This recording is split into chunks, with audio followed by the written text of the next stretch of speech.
And the CARICOM Commission is really the result of this interesting merger of civil society and the state in agreement that Europe has a case to answer, and the case must be put and will be put. Now, it's a CARICOM initiative, 17 sovereign nations of the Caribbean region. Belize is a part of that, but not Panama. So we are working towards the establishment of commissions in Brazil, in Panama, Colombia, Costa Rica, Nicaragua, all of these communities. We are working with groups to build their national commissions so that we can enable the CARICOM nations to receive associate representation from all of these states to act on their behalf when the time comes. So we are very proud that there is an African Reparatory Justice Commission, and that you have been a part of that. Your brother has been a part of that. I am happy to be a part of that. Mr. Rojas next to you is a part of that. And we've had joint meetings. And we're going to have many meetings in the future, because it is our thinking that in the very near future, hopefully either later this year or next year, there will be a global summit of all of these national and international reparatory justice committees meeting to chart a global path. This is a global crime. It can only be addressed in a global fashion. And we are also speaking about commissions in Dubai, in Saudi Arabia, and all of those countries in the Middle East where Africans were imported across the Sahara into Islamic societies, into those countries. We've also established one in India because Africans were being taken through Mombasa, the Kenyan, across the Indian Ocean into Southern Asia. All of these groups have to come together to address this, and next year will be the year when we will have this global summit. But I can say to you, for now, it is a constitutional fact that there is a CARICOM Commission. But we see this as just a legal device and a moment where an opportunity has arisen, and we hope that in taking this step, we hope that we are facilitating the struggle of all of our brothers and sisters. Well, earlier this month, the Caribbean nations approved a plan to seek reparations from the former slaving nations, including Britain, for the victims of slavery, slave trading, genocide, and racial apartheid. And as a first step, they've engaged the British firm of solicitors who won £20 million compensation for the Kenyan victims of torture by the British during the Mau Mau rebellion in the 1950s. Should we pay reparations for slavery, for the evil of slavery? Esther. Morning, Esther. Well, let me just ask you first, because what's really fascinating about this, and what a lot of people have not really focused on, are the ongoing effects. I mean, there is something that you've spoken about before, intergenerational transmission of trauma. Tell me about that. Yes, well, basically, slavery and genocide has impacted not only the historical populations that were kidnapped from Africa, but also those of us who are the descendants of the enslaved today. And it's not only about trauma and multi-generational oppression, the whole discussion around wealth. There has been unjust enrichment to Britain, and there's also been unjust impoverishment, which has been passed on throughout the generations. So part of the legacy is this huge inequality that we see today between the descendants of the enslavers and the descendants of the enslaved. And what about and psychological scars which have had societal effects, ongoing economic effects, to which you've already said? What are the psychological scars? Well, part of that... Intergenerational. Yeah, intergenerationally, it's not knowing who we are. It's a lack of connection, it's a lack of identity, a lack of nationhood, which is what makes us human beings, essentially. It's not being rooted, it's being considered minority populations when we come from global majorities, and it's about having second-class status and citizenship wherever we have been located as a result of this dispersal and depopulation that happened originally in Africa. And there is a phenomenon as well that you believe really does exist, which is post-traumatic slave syndrome. Yes, well, it's something that I've not coined, but many of our social theorists and psychologists and psychiatrists have been looking at some of the negative legacies that we have internalized, the internalization of racism, self-hate, anti-African sentiments and prejudice and discrimination, a loathing of ourselves, vacant esteem. Self-loathing. Yeah. Self-loathing. Self-loathing in terms of not being proud of who we are, not being proud of our heritage, not being proud of our African ancestry, changing our looks to kind of emulate Caucasian beauty ideals. These are some of the real legacies today in terms of the psychology. We also have to look at the rates of mental health illness, and this has also been linked to that. All roots back to slavery. All roots back to that. Can I ask you as well, Fern, as you're there, I mean, you don't know each other, but it's wonderful you're both on the programme today, how it has affected, I mean, how has it affected you, Fern, slavery, you now, a woman in 2014? Well, it's very important what Esther's been saying about post-traumatic slave syndrome and the trauma that that's caused down the ages. And it has affected me because I've needed people to help me to get to where I am today. And I think if they hadn't done that, I wouldn't be talking to you today. So you've been lucky in that? I've been very lucky in that I've been helped to be where I am today by people who are aware of the problems that Esther has raised. And as a successful academic, that's something you've had to battle against what happened back then. I've had to battle against racism in particular. But as a result of slavery? Absolutely. Yeah. Daniel Hannan, one of the things, of course, which is most egregious about this, many argue, is the fact that the slavers at the time of abolition, in 1838, I think, were paid enormous amounts of money, huge amount paid to the slave owners, equivalent of at least £16.5 billion today. So why shouldn't the people who are still suffering have reparations? Because I'm descended from slaves, and you are descended from slaves, and everybody here is, and everybody watching at home is. Slavery was universal. We're all also, by the way, descended from slave owners. Human history being what it is, it could hardly be otherwise. Slavery was practiced in China, in India, in Arabia, in Africa, by the Aztecs, by the Mayans, by the Incas, by the Pacific Islanders. Muslims enslaved Christians, Christians enslaved Muslims. And therefore, if you're looking at paying reparations, anyone whom you choose to pay is statistically certain to be descended both from the owners and the owned. There were 3,000 black slave owners in the US on the eve of the Civil War. We are, if you like, all in this together. And it's therefore very difficult now to look at a population. I'm not talking about continuing slavery, which is a huge issue and where we could be doing a great deal. But if you're looking at past slavery, it's just a question of how far back you want to go, and we're all slaves. No, we're not all descendants of, enslaved peoples and enslavers. I think that is really, falsifying history, and it actually is minimising the seriousness of what we're actually talking about. Chattel enslavement, as happened to African peoples and people of African descent, is something different and unparalleled in human history. And that's the starting point for this conversation. It's very cheap to then say, well, we've all been enslaved, because right now I don't have the same life chances and life experiences of many people who might even be sitting in this audience. I feel we need to understand this history. I'm not saying that we haven't all been impacted, but just to say, well, we've all been impacted the same is really not the starting point. Yeah, and Bernadette, I'm sure if anyone wants to make a point... I'm going to play devil's advocate here, so get the tomatoes out and start throwing them now. Look. Has it affected you? Okay, no, and this is it. I think we really have to be careful here. Has all that got to do with slavery, being in a mental institution? I am a champion, a volunteer.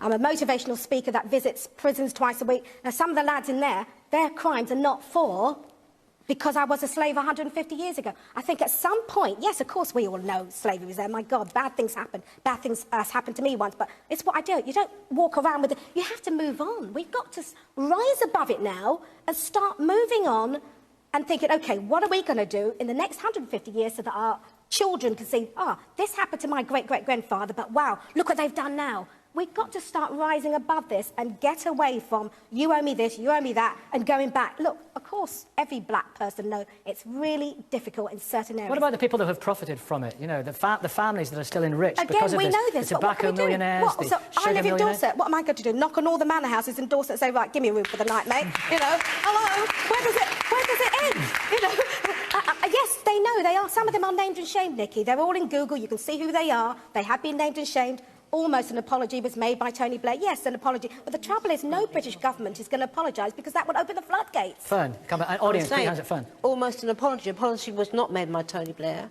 He said Express we regret, yeah. Well, that's not an apology. But there's a reason why. We know. I'm a realistic person. Let's be honest. It'll be another 150 years before they actually apologise and hand out cheques. And how are they going to do it? Well, we're not asking for cheques to be handed out. It's not about money.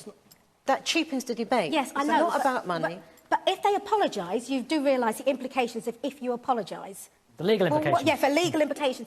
Then the compensation, when my great-great-great-great-father, he was... How are we going to do it, you see? How are we going to do it? That's not Where'd what you start? CARICOM are asking for. CARICOM are asking for the first time ever, that the Western nations that were involved, such as the UK, France, Portugal and so on, sit around the table with 15 heads of government and talk about the issues that plague us now. And then what? And what the issues that plague us, God bless him when he died last year, that never stopped him. He's a millionaire. He worked hard, 7 days a week. This is why we need education. It's very important. One of the things that CARICOM talk about is education. But what has that got to do with slavery 150 years ago? Education, my dad educated me. The 5 girls, we got educated. Not one of us actually would have gone wrong. I think all 5 of us has done well. I don't understand. The point to recognise here is that we're not talking about something that happened 150 years ago. We're talking about the current impact of slavery, colonialism and neo-colonialism, which brings us right here into the here and now. That's what we're talking about. In the audience, OK, I know you want to come back on that then. Hands up in the audience, please. Let's get some quick points. Yes, you've had your hand up for quite some time. Good morning. Sorry, in terms of discussing whether African Caribbean countries should get reparation, it's saying that we've all been enslaved before, then why can't you... One question to that is why can't you correct it and show that it's not right by doing that? Also, the money that does go back can go into development schemes, and it is absolutely insane to assume that slavery hasn't got an impact. It's also like saying, oh, I've made it, so why can't you? You could look at victims of domestic violence and say, OK, you've made it in life, why haven't you? The trauma on those children and those children, people could... Do you believe in an intergenerational transmission of trauma? Do you think I do, what happened to your forefathers? Yeah. 100%. And also because it's... If you're in an environment where there was self-hate, the problem is you brainwashed Caribbeans, Africans, etc., and told them, you're slaves, you're slaves, you're slaves. You didn't unbrainwash them. You didn't take it out of them. It has to be us building ourselves in order to remove that mindset. And society also has to open its mind. But you need schemes, you need things in place. We need economic power as well. OK, let's address that in a minute. Anyone else who wants to just make a quick point? Over here, there was someone... I'm sure there are some more hands up. Yeah, gentleman at the back, quick one. I think the economic legacy now, you're talking about Jamaica, which is spending more money repaying debt repayments than they are spending on education and health. Exactly. So how are the Caribbean countries going to move out from there when they expect to do that? Talking about the freedom for countries. And that cancellation of debt is one of the CARICOM demands, isn't it? That's one of the things they're arguing for. And that would have a massive impact, would it? It would do, but what we actually recognise, it goes beyond debt cancellation because the debts are illegitimate debts. It's debt repudiation. The people of the Caribbean didn't owe anything, and the reason why these debts were imposed on them is in itself a legacy of colonialism that must be corrected. Daniel Hannan. Well, I just wanted to come back to Esther's point that Britain was different. That, OK, we're all descended from slaves, the Greeks did it, the Romans did it, but the UK... The Muslim slave trade, of course. Muslim slave trade, 15 million people were enslaved. Yeah. Between 11 and 17 million Africans traded by Muslims. But let's just focus on what makes Britain different. What makes Britain different is that we extirpated this disgusting business. We were pouring energy, not into just the abolition in our own territory, but in wiping out the slave trade. Even when we were in a life-and-death struggle against Napoleon, we were diverting ships and men to stamp out the transatlantic trade, from which we derived no diplomatic gain, no profit, because it was the right thing to do. So if Britain is different, it's different in a very good way. It's not. Actually, we talk about abolition, but we don't talk about Britain's commencement into this whole process of enslavement. That's because we didn't commence it. 1562. That's because what we didn't commence happened it. It had been happening forever. 1562? All the wealth that was generated, that helped to make Britain great, so-called, the British Empire, all of this came from enslavement and colonialism and ill-gotten gains. And it links to this modern discussion around inequality and the huge gap between the nations, not only in terms of Britain and Europe, but also the rest of the world, and in particular, Africa and the Caribbean. Look, Britain didn't invent the slave trade. There was existing slavery going on in Africa, which had been going on forever, as it had been going on in Europe, it was in the Americas. not the same. What made us different it is was that we not stopped. the same. That is a falsification of history. What we had in Africa was systems of pawnship and forms of serfdom, so it was which very was similar. different. Very, very different. What very, about? very So it's different from, different. because when this is such a fascinating debate when people have it. But one of the things which is always brought up is what about those of Irish extraction, for example, and 1,000 years of British history? Do they have an intergenerational transmission of trauma? And also, you know, the British working classes, whether it be the Highland clearances, or whether it be the mills, the dark satanic mills, and the mines, the working class struggle. You know, do those people have intergenerational scars? Yes, and in fact there are people from within those communities who argue that. This discussion around the they're impact right? on Irish people... Do you think they're right? Yes. So reparations is not just about we've people all of got African intergenerational... descent. No, what it means is that we have to understand our distinct histories and what has happened to specific groups. It's not just about putting it all into the pot and say we're all oppressed. We're all oppressed differently. Do we all have victimhood, though? Well, no, it's not about victimhood. It's about recognising what has happened and how do we repair the damage, which is what, incidentally, the term reparations means. How do we repair damage? It's not about compensation. Francis Davis. Yeah, I mean, I'm of Irish extraction, and I was of Irish heritage, so I was thinking about the Irish situation as well, and the differences between America welcoming in a lot of Irish people and other parts of the world not being so welcoming. Seems to me that we need to be very careful, because Britain's track record in some areas is good, but 100,000 Croats and Bosnians left to rot as they came out of Vienna, the massacre at Amritsar, you know, people's bodies on balance sheets of English-owned diamond mines in South Africa. We don't have a good track record. If we go down Compared to who? Who's got a perfect record? Well, nobody, but compared to lots of other countries. And you'd have to make variations even within Africa between the ghastly mess that the Belgian made in the Congo compared to the relatively balanced way that we came out of a country King like Leopold, Zambia. one of the horrors of history. Well, just a great, you know, and then you've got Pol Pot, which we forget about here. And it just seems to me that we need to step back and say, this is over now. Yes, we are sorry. Yes, we need to regret it. We can't sort it financially, except perhaps by overseas relief, except by debt remission, except by other ways of looking forward and rebuilding the global economy. But to keep looking back and saying, well, this passes down 15 generations, doesn't do anyone any favours. But forgive me, the worst possible reason to embark on overseas aid is to make yourself feel better. The reason to do it is because you think it's making an improvement on the ground. If you go into it in order to assuage your own guilt and you're signing the cheques without really looking at whether it's making things better or worse, then almost certainly it's going to make things worse. And just very quickly, that's why we should be in Europe, backing the Ukrainians who were shafted by the Nazis and the Soviets, and pushing back against your argument on that one. Right. You know, he's a noted Eurosceptic. James, you've been, you know, I can see from your facial expressions you've been engaged in this debate. Do you want to say something about this debate? Sure. It's an extremely interesting debate. In fact, we had it in the car on the way down here this morning. We started it off. I think a couple of things. First of all, I agree with Daniel that these are terrible evils, and Britain was the country that stood by, and actually, in fact, it was the Royal Navy which was instrumental in stopping the trade. And I think that's extremely important and should be actually celebrated. And as you say, no country was perfect, but Britain was probably better than a lot of other countries. And so for us to sort of be the first port of call in demanding reparations it's just slightly strange, really. No, it's not. And in fact, what trade? What slave trade? That's not a term that comes from us. In the same way Jewish people talk about a Shoah, a Holocaust. Yeah. For us, it was a Holocaust. Sure. For us, we cannot move on. And it's not a victimhood thing. There are two dimensions to repairs or reparations. Internal and external. Internal is what we owe ourselves, how we have to reclaim our agency and our self-determination. But do what the Jewish community does then, and light candles and pass the No, they do more than that. There was the establishment of the State of Israel and billions of dollars to maintaining it in terms of compensation. It wasn't just about lighting candles. Well, should we feel guilty? No, this is not about a guilt complex. It's not about white guilt. But if you've got, if you have a transmission, intergenerational, I have to write it down because it's kind of trauma. Intergenerational transmission of trauma and depression. Is that then? There was a story recently about Dominic Cumberbatch's great grandfather, whatever, was a slave owner. There are others. Is there an intergenerational transmission of guilt? Well, I think so, and I think that's part of why this debate gets shut down and why it gets minimised. But that's not what we want. What we want is a conversation so that there can be greater understanding in British society as to how we've come to be where we are. So that's about history. What we need then to tidy up history, put things that were deleted back in. Black History Month, this is about our community helping one another and passing the world on rather than going back, you owe me this, you owe me that. We need to sort ourselves out first. And then we can spread the word. Well, it's both, actually. It's not one or the other. It's both internal and it's both the fact that there are people today, families today, institutions in Britain today that are basically surviving on, thriving on ill-gotten gains. Capital, wealth, assets. But can you ever see a moment when it is over?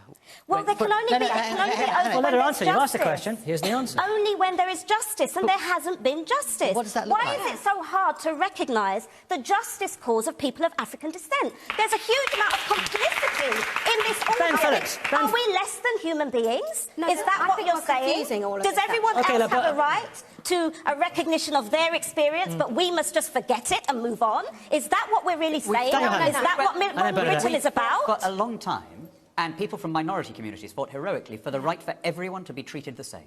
Equality under the law is one of the things that defines this country and that should make us all very proud, which is why I find it very sad to hear you arguing that we should be treated differently.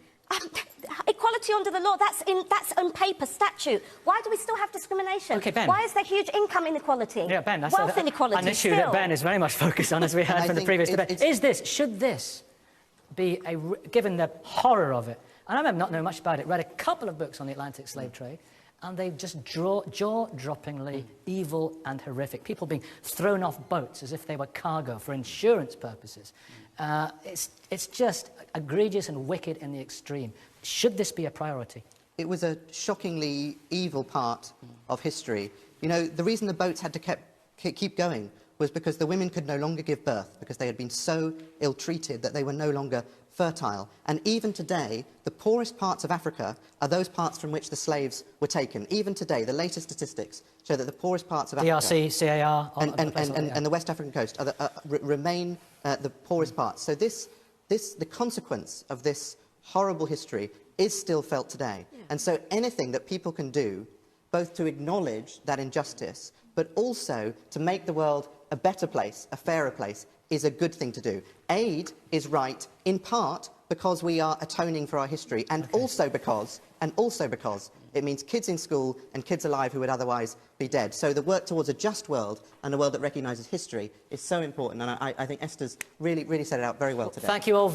Reparations. The issue first surfaced nationally right after the Civil War, with advocates believing compensation in the form of a mule apiece plus 40 acres of land would help erase the stain slavery left on America. Since that time, arguments for and against reparations have abounded. Are reparations valid? Is it too late? What form should reparations take? And is it just for African Americans? We'll talk about that and more with our guest William Darity Jr., the Boshamer Professor of Economics at the University of North Carolina at Chapel Hill and Research Professor of Public Policy Studies at Duke University. Thanks so much for joining us. Glad to be here. The claim for reparations is no mythological claim. You say it dates back to 1865, to the end of the Civil War, when Union General William Sherman issued Special Orders, Field Orders number 15, that established the provision of, quote, not more than 40 acres of tillable ground designated for the settlement of Negroes now made free by the Acts of War and the proclamation of the President of the United States. Why wasn't that carried out? Well, actually, it was carried out initially for the ex-slaves who had accompanied Sherman's army to the coast of South Carolina and coast of Georgia. It also was carried out for ex-slaves who actually were living in the area along the coast, but it was only carried out temporarily. After Lincoln's assassination, Andrew Johnson succeeded him as president, and Johnson made the decision that the land was to be restored to the former slaveholders, which it was. And so as a consequence, that very first initiative lasted maybe approximately 4 to 5 months. Then there were actually components of the first Freedmen's Bureau Act as well as the Southern Homestead Act that had similar kinds of provisions for land redistribution to the ex-slaves, but those were never carried out. Now, why was President Andrew Johnson so fiercely opposed to giving the land to the freed slaves? Well, although he was a Unionist, he was rabidly anti-black and had a hostile attitude towards the status of the slaves, and so the ex-slaves. And so as a consequence, he was opposed to any kind of significant redistribution of land that would have given them a grub stake in American society that they did not have at that point. If reparations had been fulfilled at that time, do you think we'd be talking about this today? How might things have been different? Well, we can only speculate, but in my imagination, I think that had that initial land allocation been made, it would have affected the long-term wealth distribution in this society by race quite substantially, and possibly we would not have to ask about the question of reparations today. Now, this debate in varying degrees of intensity has been ongoing since 1865. So we're talking some 142 years later. People are still debating pro and con. And I'm wondering, how likely do you think at this date an official government apology and reparations are? Well, I don't know how likely it is. I know that if I was living in South Africa in 1950 or 1955, I probably would think apartheid would never come to an end. And if I was in the United States in, say, 1930 or so, I might think that Jim Crow would never come to an end. So I'm never going to say it's impossible for such an outcome to come about. And I think it's desirable for us to have such an apology and such compensation forthcoming. I would add that in that 140 years, a substantial portion of that 140 years was devoted to the maintenance of legal segregation, or what we might call apartheid in the United States, throughout the southern states, but also in many aspects in the north as well. And that is also an issue that should be raised in thinking about the reparations question. So it's not just a question of reparations for slavery, but it's also reparations for Jim Crow, as well as ongoing discrimination in American society. Now, you say there are three objectives to your program for reparations for slavery. The first is acknowledgement, the second is redress, and the third is closure. In a nutshell, what do you mean by each of those? Okay. Acknowledgement is recognition that a major or grievous social injustice was done. Redress means trying to the extent possible, look in a forward way about how we can construct a situation where the opportunity structure for African Americans is at least equivalent to that of non-blacks in the society. And then closure means producing a set of circumstances where there is no longer a need for African Americans to make any race-based claims on the society.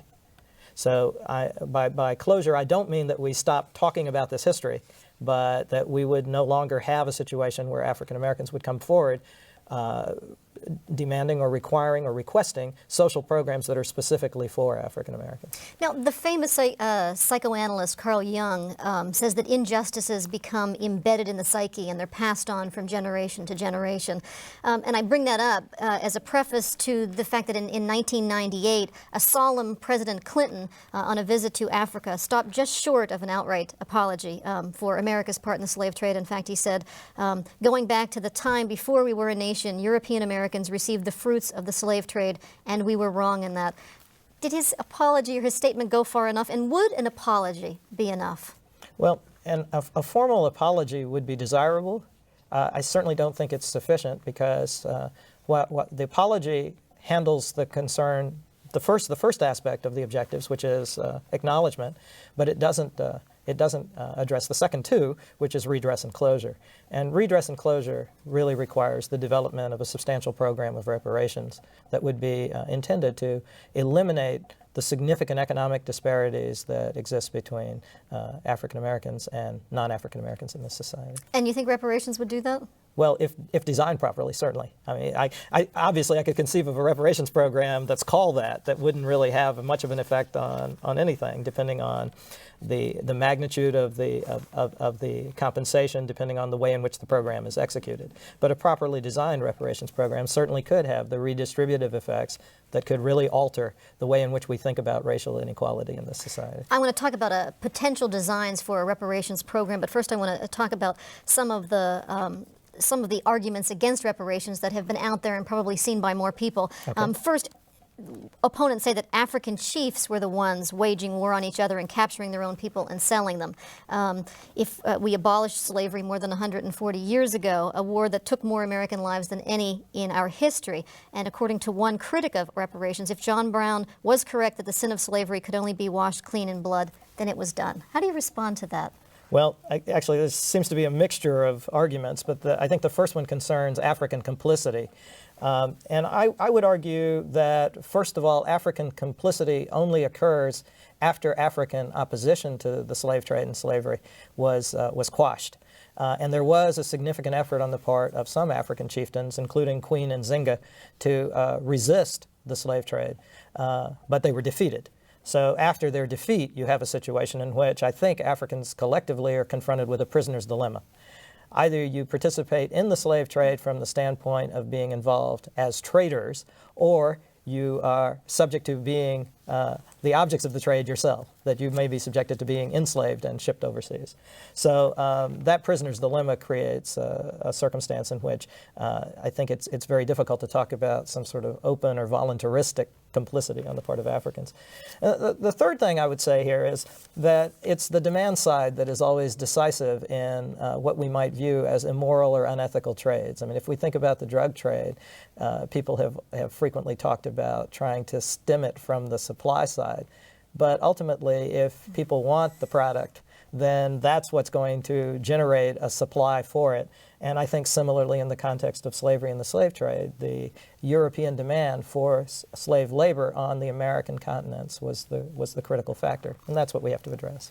This is Pennsylvania Inside Out Issues. I'm Patty Satalia. Almost immediately following the Civil War, Union General William Sherman proposed that former slaves be given a mule apiece along with 40 acres of land on the coast of Georgia and South Carolina as a way of making amends for slavery. Since that time, the debate over black reparations has continued with varying intensity. According to polls, public opinions on the matter seems to mirror the nation's parallel racial universes. Here to make the case for black reparations is Dr. William Darity, a professor of economics at the University of North Carolina at Chapel Hill and research professor of public policy studies at Duke University. The other argument against reparations... Well, there was a second component, right, which was the question of whether or not the debt has really been paid by the blood that was lost during the course of the Civil War. And I think that should be factored in. I mean, the moral claim that's associated with ending slavery is a very important one. But on the other hand, had slavery not been instituted, it had not been made a legal dimension of American life, there would have been no need to do that at all. And furthermore, there was always the possibility that white male America, which white male America were the only individuals who could participate in the political process formally, and at that point in time, white male America could have decided to end slavery without resorting to warfare.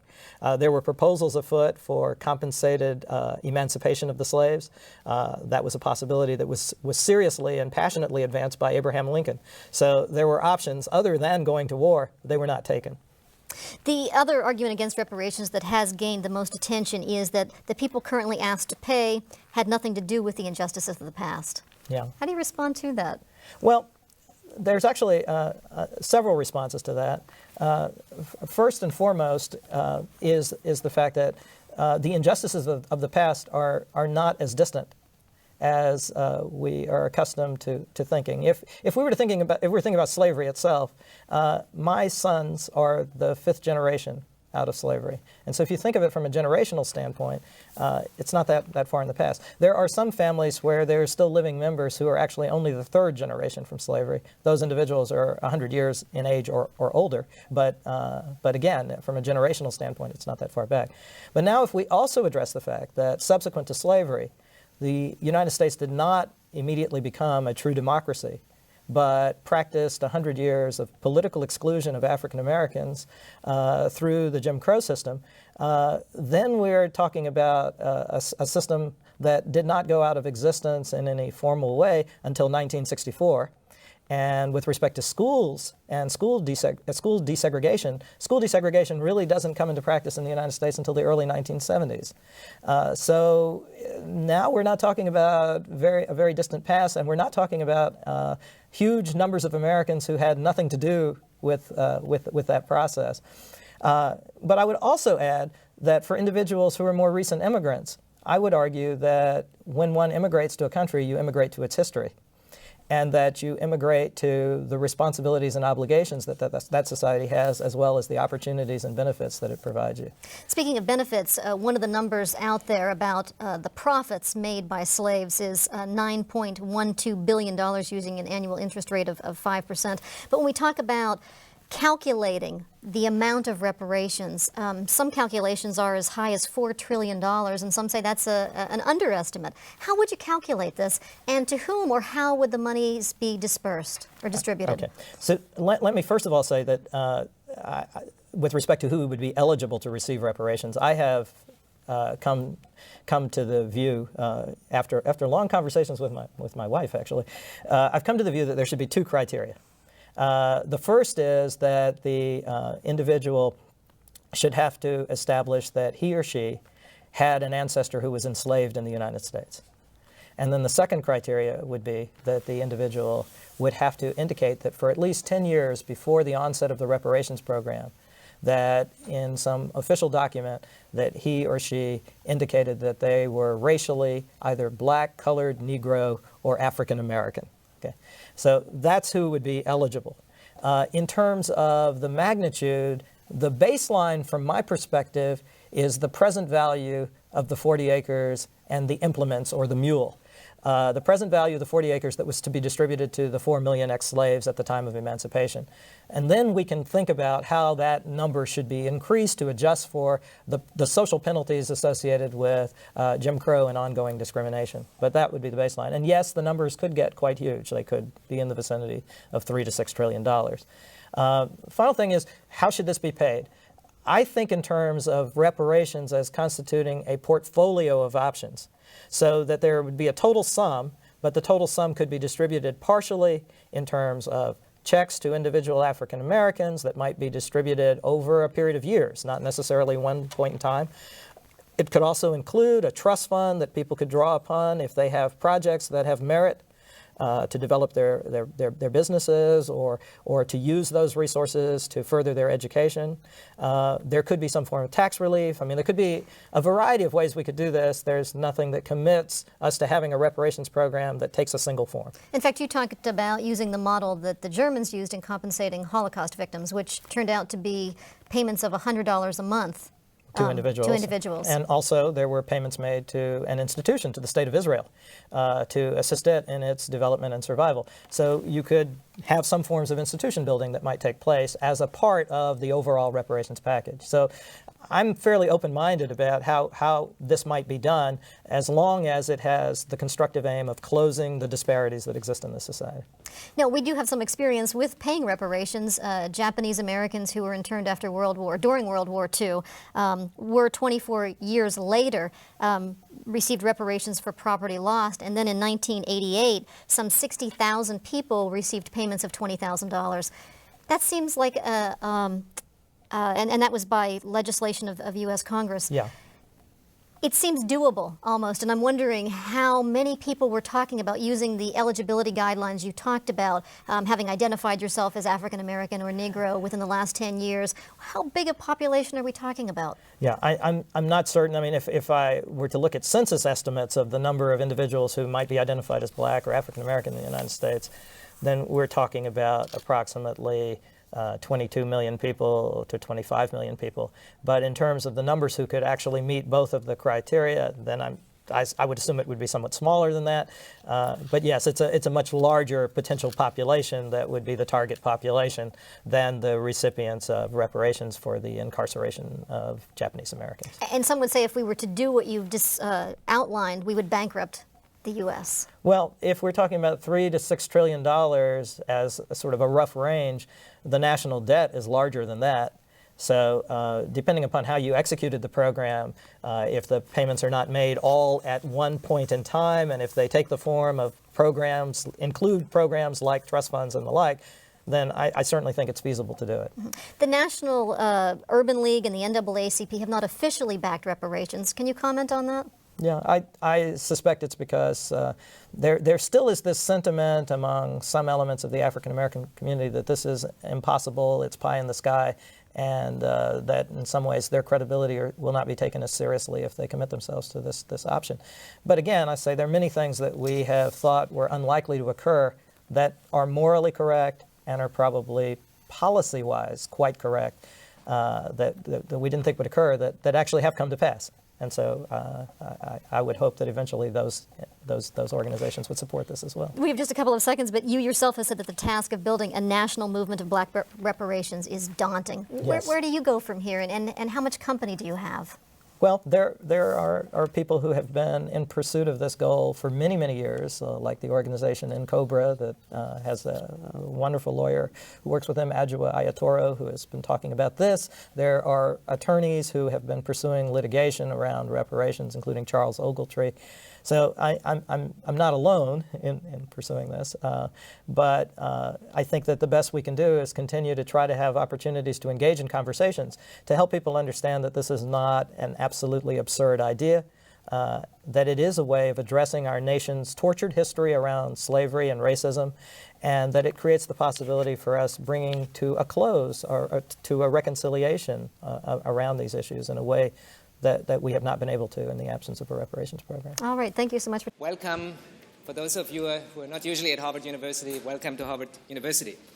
My name is Sven Beckert, and I'm delighted to be able to welcome you here today as in my role as the co-chair of the program on the study of capitalism, as the co-chair of the Initiative on Global History, as well as the co-convener of the Charles Warren Center's workshop on the history of American capitalism.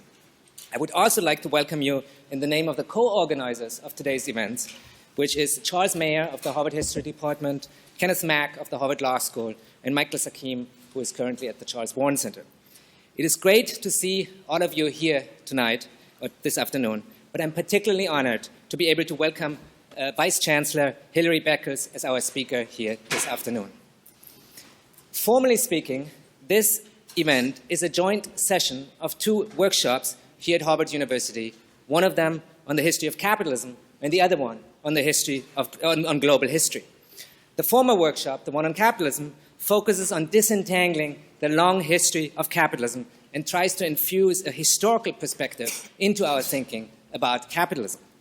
The latter workshop focuses on new ways of studying history that leaves behind our attachment to national histories and instead tries to look at history through a global lens. It is obvious that few themes are more suitable to both these conversations than the study of the history of slavery. Atlantic slavery has played an important part in the vast economic expansion that took place in the Atlantic basin since the 16th century. Indeed, slavery has been crucial to the unfolding of global capitalism, and no history of capitalism can ever be complete without accounting for the enslavement of millions of Africans in the New World. At the same time, the history of that enslavement is unfolding of capitalism, and slavery is clearly a global history. It connects Africa, Europe, and the Americas, and it is almost impossible to understand much about slavery without taking into view these various places and the diverse groups of actors within them.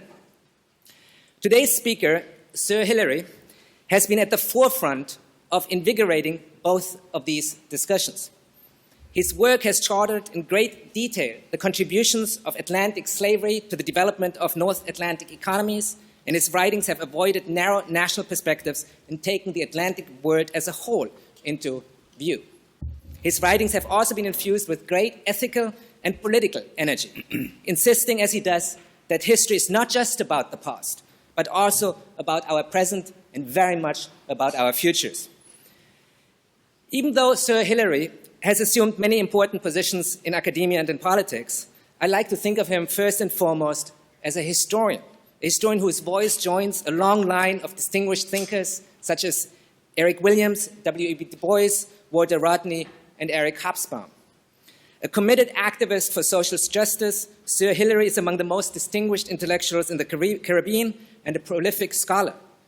Educated at the University of Hull in the United Kingdom, he holds a doctorate from the Department of Economic and Social History. Sir Hilary began his academic career at the University of the West Indies as a senior lecturer in 1979. Named a senior research fellow at the London-based Institute of Commonwealth Studies in 1986, he served as chair of the History Department at the University of the West Indies and later as the Dean of the Faculty of Humanities. At age 37, he was granted a personal professorship, becoming the youngest appointment in the university's history. Since last year, Sir Hilary also serves as the Vice Chancellor of the University of the West Indies, or what we would call here the President of the university. Sir Hilary authored many renowned books, including Britain's Black Debt, Reparations for Caribbean Slavery and Native Genocide, which was published in 2012, A History of Barbados from Amerindian Settlement to Caribbean Single Market in 2006, and Liberties Lost, the Indigenous Caribbean and the Slave System in 2004. He also edited 2 volumes on the development of West Indian cricket, which were published in 1999, and he's the editor of the 9th volume of UNESCO's General History of Africa series, which he conceptualized around the theme of global history. Sir Hilary's scholarly work has always combined his scholarly work with political engagement. In 2001, he headed the Barbados delegation to the World Conference Against Racism, and he has been vice president of the International Task Force for UNESCO's Slave Route Project, a consultant for UNESCO's Cities for Peace, and a member of the UN Secretary General's Scientific Advisory Board. He's also a keen cricket fan and has had long-standing involvement with West Indian cricket, not least as the director of the West Indies Cricket World Cup, which took place in 2005 and 2007, and is a member of the West Indian Cricket Board.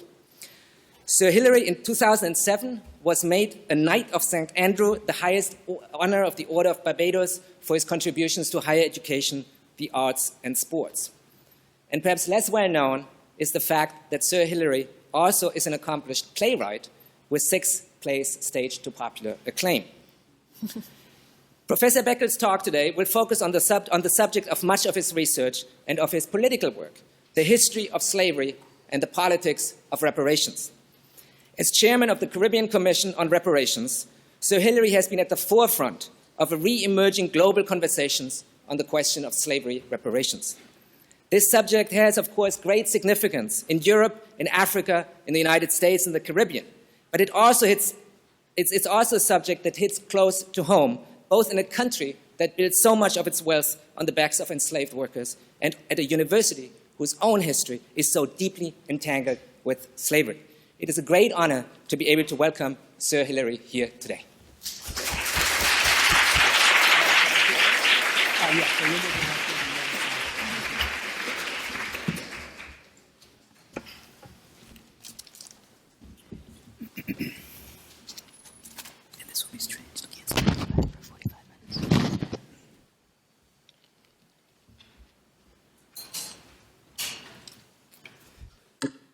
Thank you so much, Master of Ceremonies, for your very generous introduction, and good afternoon, everyone. It is for me an honor and a privilege to be here with you to have this conversation. This is not a lecture. This is what we call in the Caribbean a little old talk. And that is what it's going to be. And it really, really is truly a privilege and an honor to be here with you. We are fortunate to be living in times of great transformation. We have seen in the last decade or so tremendous global changes, most of them, I believe, for the good, not all for the better, but we are living in times of change and transformation. We are all hopeful that the world will evolve into a much better place for our children and our grandchildren. And in this regard, my own contribution to this reparatory global discourse is to that objective. I do this daily because I am a positivist, I am an optimist, I am a humanist, and I believe that the world must be shaped by the finest thinking available to us so that we can enjoy whatever humanity has to offer. Recently, I was privileged to be a part of a conversation when the British Prime Minister Mr. Cameron visited Jamaica. It was an historic occasion. No British Prime Minister had visited the former British colonies in 15 years. He admitted on his tour that, yes, Britain had neglected its former colonies in the Caribbean. He also admitted that that will change and that his visit was part of a new dialogue which was going to open between Britain and its former colonies in terms of a development strategy. That news was welcome by the region. And not so welcome was his idea that he did not wish to participate in a conversation about the history of Britain in the Caribbean. He did not wish to speak about slavery. He did not wish to speak of the colonial past. Britain had taken Jamaica from the Spanish in 1655 and had ruled Jamaica until 1962 when Jamaica forcefully demanded its independence. And so he said, there will be no apology for slavery. there will be no conversation about reparatory justice. And this is what he said. He said, I acknowledge that these wounds of slavery run very deep indeed. But I do hope that as friends, and we have gone through so much together, that those darkest of times are now behind us. And that we can move on from this painful point, from this legacy, and continue to build for the future. He promised £350 million in Caribbean development projects for the region. He also promised £25 million to build a prison to host Jamaican prisoners who would be repatriated from Britain and serve out their sentences back home. This relationship between the £350 million for infrastructural works and £25 million to build a prison in Jamaica to allow Jamaica to accommodate Caribbean prisoners who ran afoul of British law created a remarkable conversation in the country and in the region. This £350 million was defined as a down payment, and the whole region wondered, a down payment on what? The significance of it, though, was that Mr. Cameron, who is 6 generations removed from his ancestor Sir James Duff, who had received £2 million in contemporary money for the 202 slaves he owned in Jamaica, and the legacy of that massive compensation for slavery has passed on to the Prime Minister. The question is, if we are going to move on, can we move on without the £2 million that his ancestors had received back then for the 202 Jamaican slaves that they had owned? Admittedly, Jamaica was the Caribbean's largest slave market. The British imported into Jamaica 1.3 million Africans. At the end of slavery in 1838, there were 300,000 remaining. The question has to be asked then, how do you reduce 1.3 million people to 300,000 after 200 years? Less than 25% survival. Slavery in Jamaica was genocidal. We understand then that when we speak of slavery in the context of Jamaica, in the aftermath of Mr. Cameron's speech, we are speaking also about the genocide on that island. 3 months earlier, the French president, Mr. Hollande, had also visited a Caribbean colony in Guadeloupe. He too said there will be no apology for slavery and there will be no reparations. But he was in Guadeloupe to open a multi-million euro museum dedicated to slavery as a gift from the people of France, so that the African community in the French islands could see the horror of slavery displayed in their museum. He went on to add that France owes the people of the Caribbean a debt of gratitude. But this gratitude would not be expressed in either an apology or in any form of reparatory justice. All of this came against the background of what had transpired in 2001, when President Aristide of Haiti demanded the return of the 150 million francs that France had insisted that Haiti pay for their own self-liberation. You may recall that Haiti had fought a war of liberation, declared their independence on the 1st of January 1804. The Haitians were the first people on this planet to give Napoleon Bonaparte a whipping. And in return for this whipping, France insists that if the Haitians wish to be recognized as an independent nation state, they will have to pay compensation to their former enslavers. 1825, the Haitians are celebrating the 21st anniversary of their independence. France had refused to recognize Haiti as an independent nation. All the slave-owning nations of the Western world, Britain, Spain, Portugal, Holland, Norway, Sweden, Denmark, the United States all said they will not recognize Haiti until the French recognize Haiti. The French said, if you want recognition, you pay for it. The Haitian people in 1825 had therefore a decision to make on their 21st anniversary. There were parties in Port-au-Prince, but there were also French gunboats in the harbor. The Haitian cabinet met and agreed that they wished to be reinserted into the international community, and this reinsertion would cost them 150 million francs, which is 21 billion US dollars in contemporary money. This money was paid, agreed to be paid, and was paid to the French government over 100 years.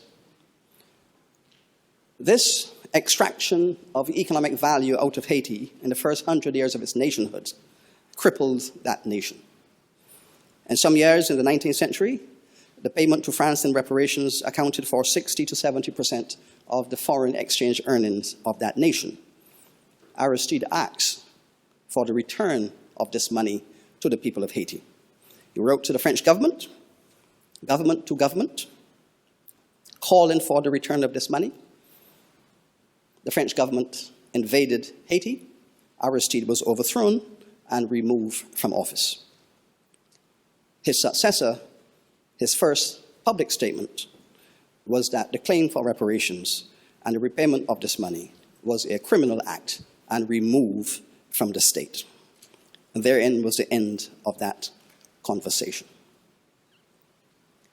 President Aristide had acted against the background of the UN conference in Durban in South Africa on race, xenophobia, and related intolerances.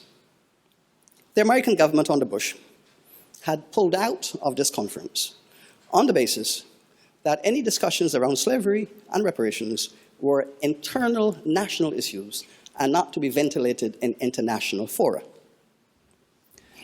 President Clinton had earlier expressed a statement of regret on behalf of the American state, but had also refused to apologize.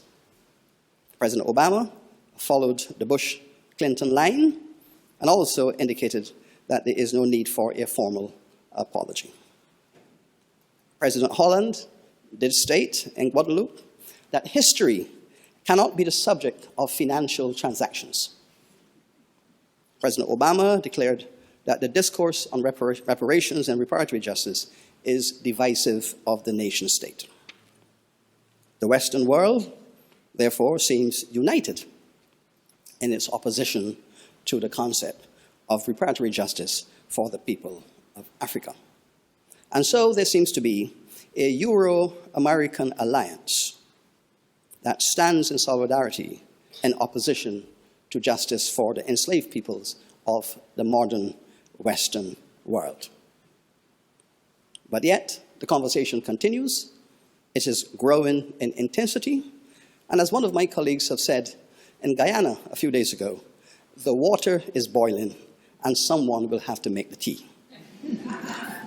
But the discourse is as predictable as it is despicable, claiming as it does an attachment to the values of democracy and the sensibility of democracy. The British formal position, let's all move on as friends. The American position, that it is divisive of nation building and therefore not in the national interest, followed upon the British position in their parliament in 2008 when the British were celebrating the bicentenary of the abolition of their slave trade in 2008.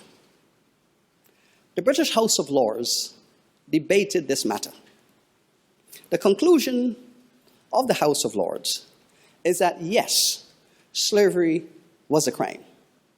Yes, slavery was an evil, and that the British state participated in a crime and in an act of evil. But there is nothing that can be done about it, because the enormity of the crime is too large to contemplate. This crime, the global dimensions of it, the moral dimensions of it, the sheer evil of it, it is too large to contemplate reparatory action. In other words, according to the House of Lords, the crime is too big to be filed. And so we have two concepts: too big to fail and too big to file. These are powerful concepts. They all speak to the existence of the powerless in societies in the face of national and global crimes. They all suggest that modern law, and we are here in Harvard Law, that modern law is crippled in the face of this crime. It is recognized that it is the greatest crime of modernity, but there is nothing that can be done. Law, philosophy, and politics have come to a gridlock in the face of the recognition of the crime. The challenge, though, philosophically and legally, is that democracy, we are told, cannot accommodate itself to reparatory justice for African folk. Too big to file, it all happened a long time ago, let us move on, have joined with some earlier concepts, such as, I cannot be held accountable for the crimes of my great-grandparents, and that there can be no resolution to this injustice. All of us in the Western world then seem to have gone into a cul-de-sac, and our intellectuals have not pointed the way out.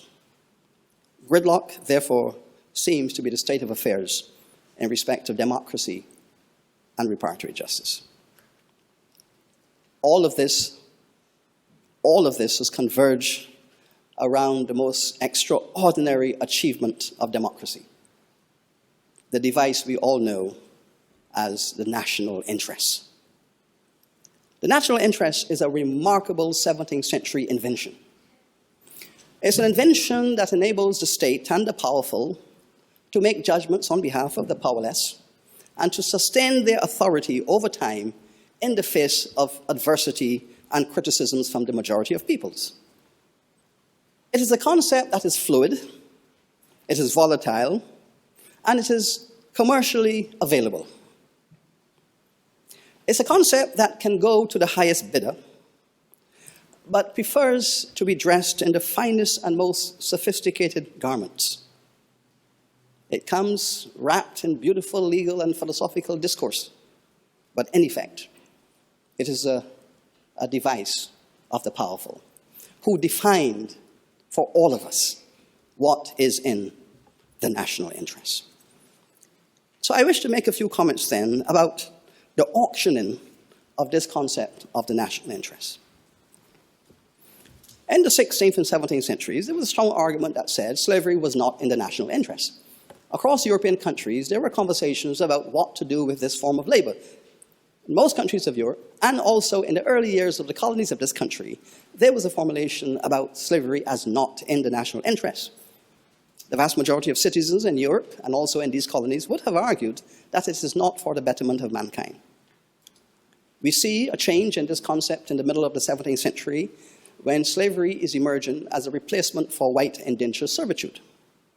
And in this context, we have the philosophical articulation of John Locke. Now, all of you here as students, like myself, many decades ago, would have been raised up on Locke on liberty. All of us were forced to read his treatise on liberty, and that was the beginning of our consciousness in terms of the articulation of the foundations of political democracy. But John Locke resolved this matter very skillfully for the British and for the Europeans. In his work on liberty, he argued that the African people are outside of humanity and therefore cannot be subject to the principles and the values of democracy. They are outsiders to the concept. Locke was able, therefore, through that mechanism, to resolve the contradiction that appeared in Western philosophical thought. It enabled Locke then to become a slave owner. He was a major investor of slavery in the Bahamas. He owned plantation stock in the Bahamas. He was also the corporate secretary of England's largest slave trading corporation.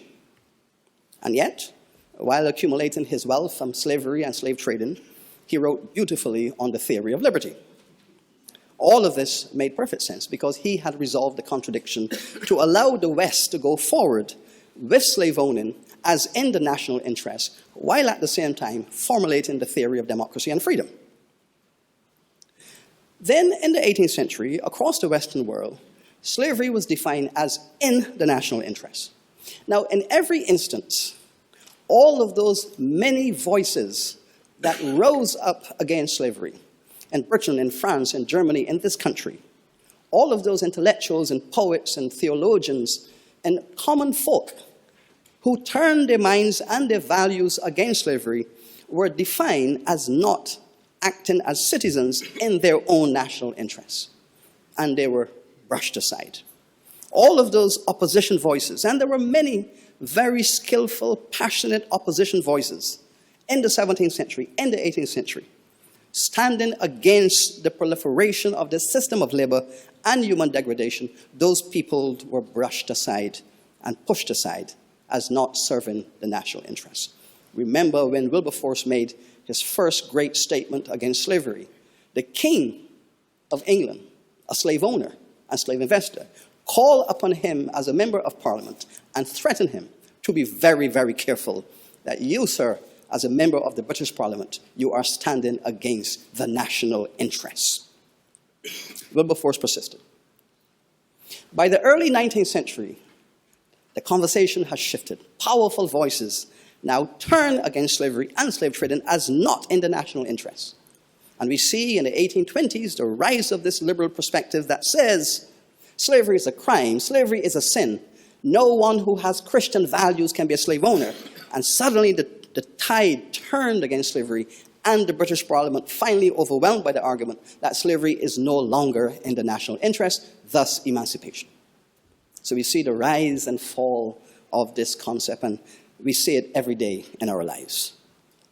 All of this is linked directly to the contemporary discourse in this country of the Black Lives Matter movement. This is just the second phase of that movement. In the 17th and the 18th century, there was a Black Lives Matter movement. The slave owners of this country, of this hemisphere, all argued that black life mattered. In fact, nothing mattered more than black life, because the economies were built upon black lives. The inventories of their estates, the productive structures of this country and all of the Caribbean countries, their accounts, their balance sheets all showed that outside of land, the most valuable asset on the books of every enterprise was black life. And therefore, black life mattered most. Remember that the slave laws of this hemisphere were written to protect black lives. Slave owners could be punished. Slave owners could be and were punished for taking black lives, because it was seen as a destruction of the most valuable asset of this hemisphere. The most valuable productive asset of this hemisphere was black life, and slave owners could be punished for taking black life. In the Caribbean colonies, you could be punished 15 pounds sterling for taking a black life, even though you were the owner of that black life. It was with emancipation. It was with emancipation across the hemisphere when the black life reduced in its economic significance to white enterprises, where black life no longer mattered as much financially, that there was this wanton taking of black life. The state and the law no longer protected black life. Those who took black life went unpunished. And therein lies the contradiction, that you could take black life 100 years earlier and pay a heavy price. And now you can take black life and don't pay that price. I am currently writing a manuscript on the strategies of taking black lives. I'm writing a book on the subject, Methods of Punishing Black Folks. And so far, I have identified over 1,800 ways to kill black people. The classical things that you know, the boiling in oil, the hanging, the lynching, the dismemberment, those were just the tip of the iceberg. I have an inventory of over 1,800 methods and means that were used to take black life in this country and in this hemisphere. It became a work of art to devise new ways, new and creative ways to punish and to kill black people. I wish to tell you two small stories before I go any further. In 2008, I was invited by my alma mater, the University of Hull, a university built around the legacy of the great William Wilberforce, humanitarian and justice advocate, to establish an institution for justice in his name. I was honored to do so, and I agreed. There would be a formal ceremony at the Prime Minister's residence at 10 Downing Street, and we would be hosted by Mrs. Blair, the First Lady of Britain. And I was asked to make a few comments after that formal dinner. It was agreed that the institution will be called the Wilberforce Institute for the Study of Slavery and Emancipation, the acronym being WISE. WISE is now a well-established institution in British academia. In my after-dinner speech, I thought how much better it would be for the future, for the younger generation of scholars, for younger generations of students, if such an important institution would not be called the Wilberforce Institution for the Study of Slavery, Emancipation, and Reparations, in which case the acronym would be WISER. I was asked politely if it was my intention to undermine British policy, but I made the reference in jest, but it was the most serious of references you can imagine. Then last year, we had the most extraordinary visit to our University of the West Indies. I had just been appointed Vice-Chancellor of the University of the West Indies. As you know, we have 3 campuses, Barbados, Jamaica, Trinidad. We have an open campus. We are a university of 65,000 students, the largest regional federal university in the West Indies. And we had the honor and the pleasure of hosting President Obama. It was the most extraordinary event. I had the honor of shaking his hand and welcoming him to our university. But in the midst of that welcome, I was so aware that our campus in Jamaica, built on a slave plantation, that our ancestors who had worked on that slave plantation for all of these centuries, our ancestors who had been buried on the campus, and recently we were involved in the building of a new medical faculty. And while the construction was going on, the foundation was being dug, up came these bones from the foundation where the medical faculty was going to emerge. We had no idea that we were excavating the slave cemetery of the plantation. We stopped production, did the needful things, the ceremonial things, and so on. And while my mind was engaged in all of that, I was welcoming our esteemed president. And in my spirit, I felt that there was a connection between all of this. I felt a sense that there was a connection between this history in the present, the fact that our ancestors' bones were being dug up as the president was coming to our campus. It was a most extraordinary sensation. And for that reason, that moment will always resonate with me, that visit of Mr. Obama, our ancestors' bones spoke to us, unearthed and spoke to us, and that there was a message for Mr. Obama. I will speak to that message later on. And so we recognize that I am now the Vice-Chancellor of a university with 3 campuses, and each campus is built on a slave plantation. I came from Barbados, where I was the principal or the provost of a campus. And one of the last things I did before I gave up that position was to honor the memory of those enslaved Africans who had worked on that land before the campus was built. We have a monument on the campus called Qua's Quest, in honor of a gentleman called Qua. Qua was just 3 years old when he was brought to Barbados as a slave, aboard a slave ship. His parents had been murdered in a slave raid on his village. The child was thrown onto the slave ship and brought to Barbados. Qua is bought by a gentleman who too has a 3-year-old child. And he bought Qua as a present, as a toy for his son. They grew together. Qua's genius was recognized by his owners. They found that he had, as a child, a phenomenal intellect. Taught himself to read, to write. Mathematical capacities were extraordinary.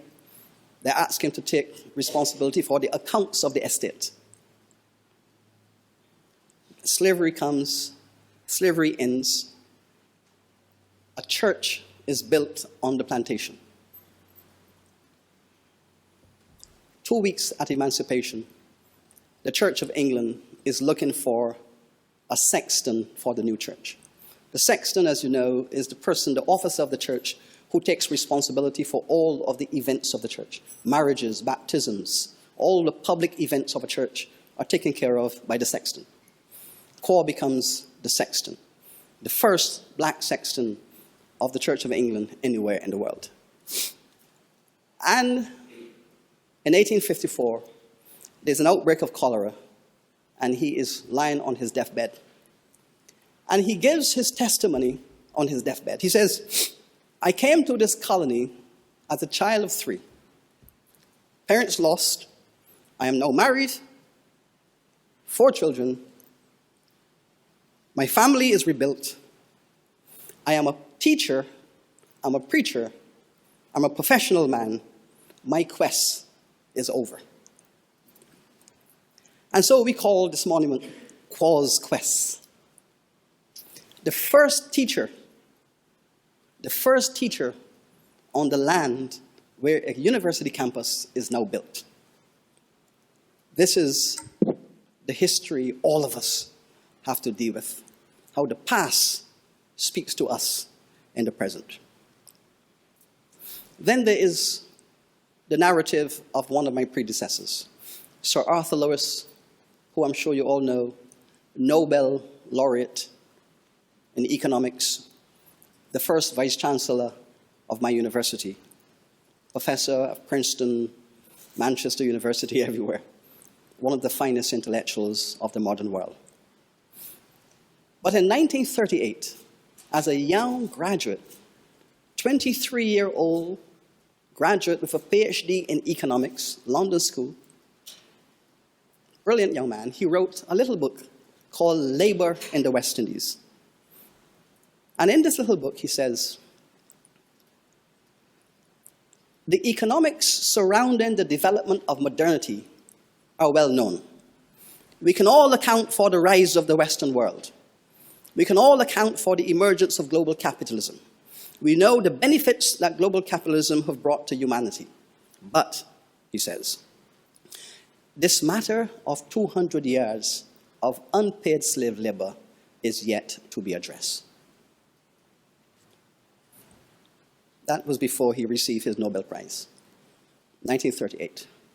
That is what he said. He goes on to argue that until this matter of 200 years of unpaid slave labor that built this modern world is addressed, democracy and the West will be on trial. And that we must find a way to address this matter if we consider ourselves as democrats. Now, let us historicize that for a moment. That there is a relationship between democracy and what Kwa had experienced. The raid upon his village, the destruction of his parents, and his thrown onto a slave ship to labor in the Caribbean. That we now have on the one hand democracy, but we have a history of terrorism. The slave trade was nothing more than unleash terrorism upon the people of Africa. And this unleashing of terrorism upon the people of Africa went on for 400 years. But this terrorism and the democracy that we all are now a part of are connected by this Middle Passage. We have the records of all of those kings of Africa who stood in the way of the slave trade and slavery. And those who stood in the way of this crime, instructions were given from the British government in the records of the Royal African Company to assassinate those leaders who stood in the way of the slave trade. Understand this, the Western world was in need of cheap labor. Capitalism was in need of cheap labor. African labor was the source of energy that drove the Western enterprise. Fast forward 400 years. We are now having a conversation about alternative energy, renewable energy. The conversation in the 17th and 18th centuries about cheap labor is the same conversation as the conversation today about cheap oil. The language, the narrative, the paradigms are very similar. Cheap labor, cheap oil, energy. And so we had a land grab in Africa, a labor grab, now followed by an oil grab. The energy debate of today is the same debate as the slave trade debate of yesterday. And in much the same way that President Obama's 21st century alternative energy victory must be celebrated, it was nonetheless the second part of a conversation launched by Abraham Lincoln for an alternative source of energy to drive the American economy. In other words, slavery was not the energy source that was now required. We now need another source of energy. And so President Obama, President Lincoln are linked at multiple levels, but they are critically linked in their search for an alternative form of energy to drive the economy of this country.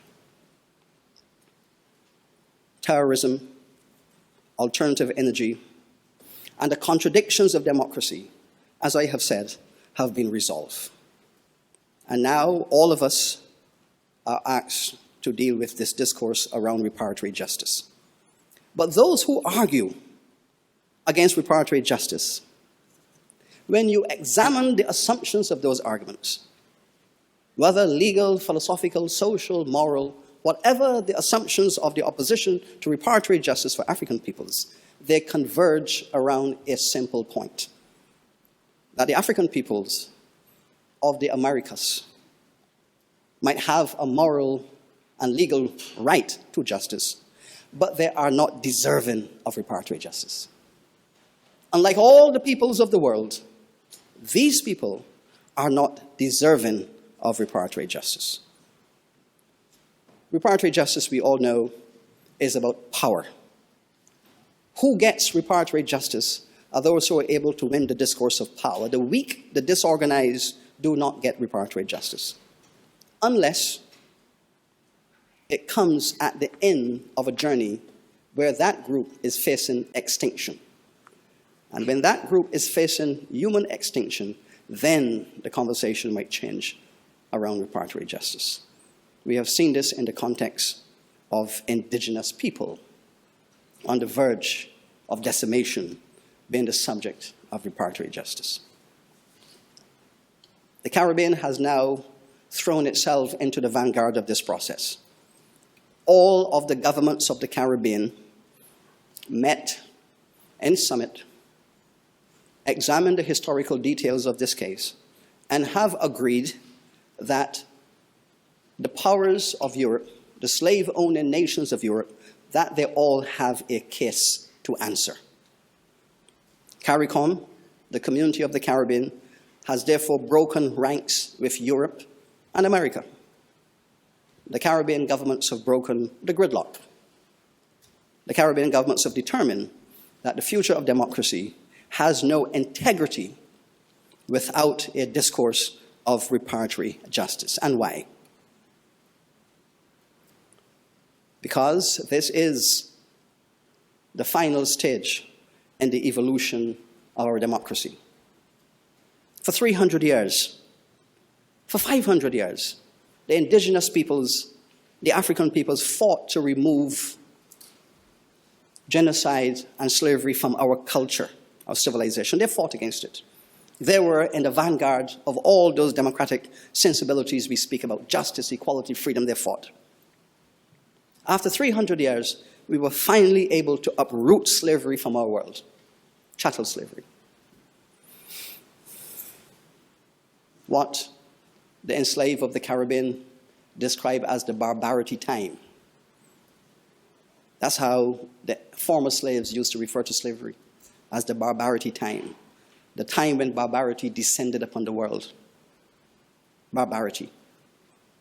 Then it took another 150 years of struggle to get the right to vote, to walk the streets, to live in communities. After 300 years of fighting against slavery, another 150 years of fighting for the right to vote, for civil rights, social justice. Finally, we are in this stage now, final stage, where we are talking about reparatory justice for this history. This is where we are. This is not going to go away. This is not going to be brushed under the carpet. This is going to be the world's most powerful and evolving political movement in this 21st century. All over the world, where these crimes have been committed, citizens are going to be rising up and calling for justice. It is a turning point in our culture of the world. It is the beginning of a new dispensation. It is not about retribution and anger. It's about atonement. It's about the building of bridges across lines of moral justice. And I am in full agreement with the Pope, who said this is not a time to be building walls. This is a time to be building bridges. Because we all know what a bridge is. A bridge is just a wall turned the right way up. That's all it is. Or the right way down, as you might wish to imagine. And so we are into building bridges. Bridges across cultures, civilizations, bridges with an objective of world peace. The CARICOM governments have taken that bold step, and they have established a commission of inquiry to carry out the necessary work to formulate a strategy of reparatory justice to move these societies forward. They have approved what is now called the CARICOM 10-point plan, the 10 issues around reparatory justice. Issues about development, housing, healthcare, education. Issues about social justice, infrastructural development. Critically, what CARICOM has said is that this mythology perpetrated by those who are against justice, that reparatory justice is about black people standing around on street corners expecting charity from white folk. That is the myth that is used by those who campaign against reparatory justice. It's about black folks in a mendicant, subordinate way, looking for charity. Another level of charity. This is what they say. It is not about those issues. I am the chairman of the CARICOM Reparations Commission. I am not and will never be a part of that kind of discourse. I am concerned about the eradication of illiteracy, bad health, bad housing in the societies that have been ravished by slavery. I have said to the British Prime Minister and to the British government in their own parliament, you have left the Caribbean world in a royal mess. You have left the Caribbean world in a royal mess. Come back and help us to clean up that mess that you have created. That is what reparatory justice is about. I live in Jamaica. That is where the Vice-Chancellor of the university resides. When Britain gave Jamaica its independence in 1962, 80% of the black folks in Jamaica were illiterate. And this is after 300 years of extracting wealth from Jamaica, their richest colony in their history. The colony that gave them the global push into Asia and everywhere else, Jamaica, the land where the Prime Minister's ancestors made their fortune. 80% of the people were left, and they were told to go and develop. I spent 6 years as a student in the Faculty of Economics. I have seen or heard of no economic model, no economic paradigm that will enable a society with 80% illiteracy to develop. The people of Jamaica, nonetheless, have done very well to convert that mess they have inherited from the British government into a sustainable nation state, and they must be congratulated. All of the Caribbean societies, inheriting this mess, went to work in an act of self-help to carve nations out of this mess. My island, where I was born, Barbados, is very proud of its democratic culture. But this was the first slave society in the modern world, the first society in the Americas where African peoples outnumbered Europeans, Barbados. And now we celebrate Barbados as a center of democracy and freedom, because the formerly enslaved people took it upon themselves to build that tradition, to turn slavery on its head and create societies based on freedom and justice. This is our achievement. This is the achievement of people who had been enslaved, to turn history around and point the world in the right direction. And so we are saying, and we are urging, and I can think of no other place to do this than here in Harvard Law, the home of our esteemed president, to join with CARICOM. Join with CARICOM. Establish a national commission in this great nation to examine the history and the legacy and the consequences of slavery with a view to building the foundations for another round of civil rights and human rights in this country. Urgent that he use his considerable global influence to help to shape this 21st century around reparatory justice. And when I had the honor of meeting with him at the University of the West Indies, I felt the ancestors were speaking to me to tell him this, to say to him, welcome to Jamaica, welcome to a slave plantation where we have built a university. We are proud of your achievements as a great leader, but your ancestors are asking you to do one final thing. They are crying out from the graves for reparatory justice. And let me say this. How many of you have seen President Obama singing Al Green at the Apollo Theater? On his visit to Jamaica, he said he grew up under the influence of the remarkable music of Bob Marley. Well, I'm going to sing a little Bob Marley for the president. Old pirates, yes, they rob I, took I on the merchant ships. Redemption song for the president, who we are asking to take this one final step. For Bob Marley, for all of us who are committed to reparatory justice. We celebrate what he has done for the people of Cuba. We celebrate the opening he has given for the people of Cuba.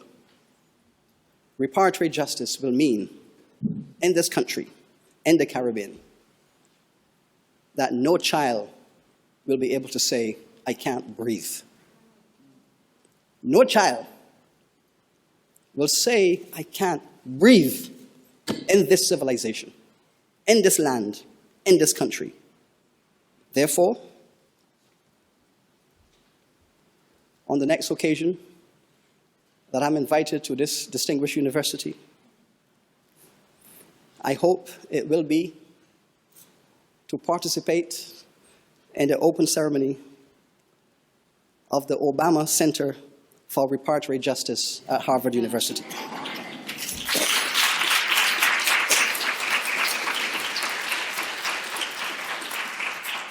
All of us as academics, as scholars, must stand for justice.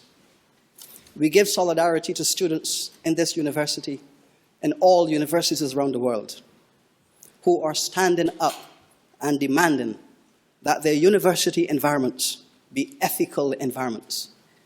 I have just visited Oxford University just 2 weeks ago and had the great honor and privilege of addressing faculty and students at that university, now appointing its first vice-chancellor, who is female, after 700 years. But I was able to say to students and faculty there, yes, Oxford University has been a part of a certain imperial history that have celebrated and empowered white supremacy, racism, depredation of cultures. And I recommended to the Vice-Chancellor that the way around this, Oxford, the University of the West Indies, the University of Johannesburg, where Rhodes is recognized. How about an Oxford, Johannesburg, University of the West Indies Center for Global Justice? Let us turn this history around. We cannot bury it because, as I have said, when we bury this history and we go to put up buildings such as medical faculties, we then dig up the bones. The bones are everywhere. They're everywhere. There's no point in burying the legacy and the memory as well as the bones. Let us bring everything to the surface and find a way forward through all of this. I thank you for the generosity of your attention. I thank you.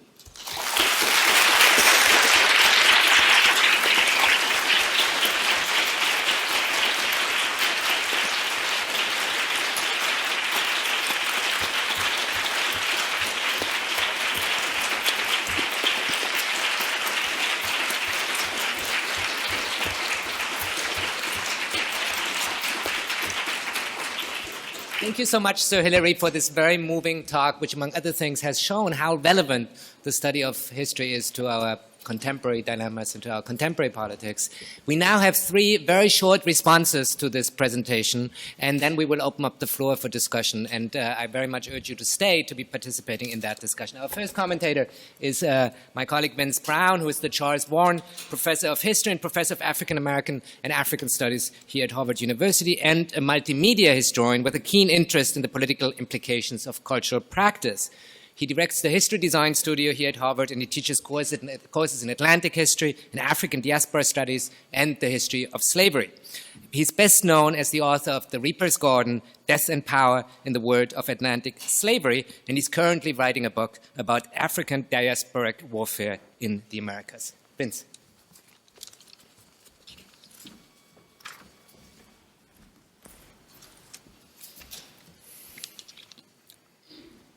Won't you help to sing these songs of freedom? I want to thank Sir Hilary Beckles for a stimulating lecture and for beginning that song, one of my favorite songs, a song which was a lullaby for my first child. I learned much from that lecture, as I always have from Sir Beckles' indispensable scholarship. And I want to express how grateful I am that he's brought his erudition to a campaign of such public significance. In his work on the CARICOM reparatory justice framework, his book, Britain's Black Debt, his speech to the UK Parliament in 2014, and in his tireless efforts on behalf of redress for the legacies of a criminal history. He has set a stellar example of how scholarship can establish links between a past many would rather forget, a haunted present, and a future that depends on comprehensive reckoning with the processes and transformations that have made us who we are. We are the legacies of slavery. European enterprise in the Americas flourished when and where enslaved African labor was most exploited. Slavery made the Americas valuable to Europe, and slaves were the most significant commodities and the most vital producers of goods and services in the Americas beyond the mid-19th century. Just as surely as some have inherited the wealth of slavery, others have inherited its losses. The deficit shows up most dramatically in contemporary inequalities between black people and their fellow citizens. Really, wherever in the Americas slavery was entrenched. For a long time, it has been fashionable to blame inequality on the cultural behavior of the unfortunate. And I mean a really long time. Jamaica's slaveholders even claimed that the high death rates on their plantations were so high because slaves stayed up late drinking and dancing at each other's funerals. In other words, they were killing themselves by mourning their dead. Perhaps it's time to think differently about heritage, less about cultural inheritance than as accumulation of privileges and disadvantages over time. If we can connect our present to the legacies of slaveholding and the damage done to the descendants of the enslaved, perhaps, too, we can articulate a means of repair. A few years ago, the comedic social theorist s.i.c.k. reminded Americans that you can't take people's historical context away from them. White people always want to say, come on, it wasn't us. Like they want black people to forget everything. But the days of slavery in the U.S. were just 150 years ago. That's two 75-year-old ladies living and dying back to back. That's how recently you could buy a guy. In another illuminating bit, the comic raised a more general concern. Maybe every incredible human achievement in history was done with slaves. How did they build those pyramids? They just threw human death and suffering at them until they were finished. How did we traverse the nation with a railroad so quickly? We just threw Chinese people into caves and blew them up, and we didn't care what happened to them. There's no end to what you can do when you don't care about particular people. Now, never mind all the things that people have done and can do without slave labor. The central issue here is whether concentration of social power and profit is generally, even essentially, predatory. Let's assume for a minute that it is, that the wealth of slavery is a kind of model for accumulated wealth in general. Professor Beckles has argued that the owners and inheritors of such wealth bear a social responsibility for the crimes of the past. And I think this raises two sets of important questions. First, should responsibility be decoupled from authority, and can it? Is there a tension between the historical responsibility of Europe and the successful independence of its former colonies? Can one have responsibility without authority? And does the invitation to participate in the development of post-colonial states not invite the reassertion of some kind of imperial sovereignty? How do we avoid compromising the hard-won gains of so many struggles for autonomy? And second, what entities should be held accountable? What kind of entity is the appropriate recipient of the claim to reparations? It wasn't always centralized institutions that determined the slave trade or exploited the enslaved. States may have secured and guaranteed a commercial impulse and infrastructure, but private individuals took advantage of dynamic markets. So who exactly is responsible? And how do we get them to accept that responsibility? Even if we zero in on the state, I fear that the demand for reparations presumes and depends upon states committed to distributive justice, a commitment most states haven't borne since the rise of neoliberal governance, which, many would argue, is essentially predatory itself.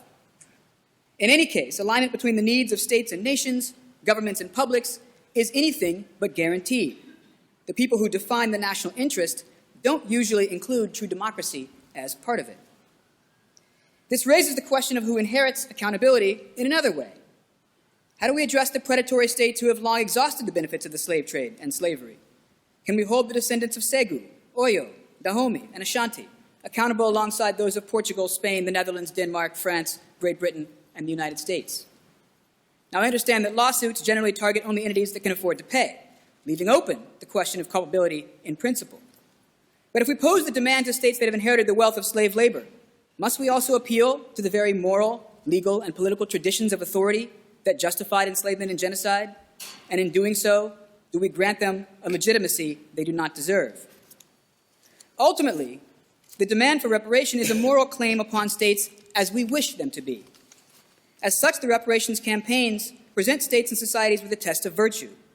If indeed they are to be upheld as more legitimate polities, stewarding the values of fairness, security, and prosperity for inclusive publics, these values can be demonstrated through concrete policies of redress.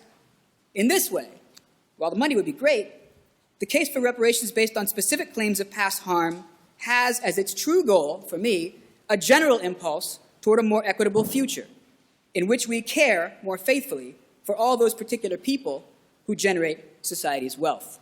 Thank you.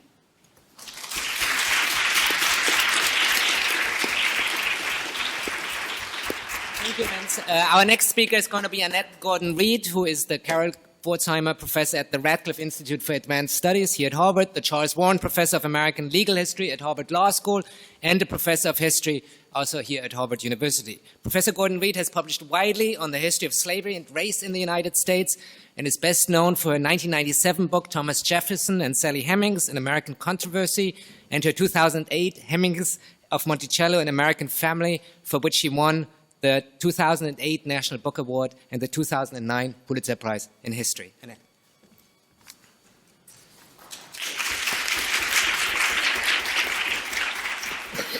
I'd like to say it's an honor to be here and to listen to that address about a very, very important topic.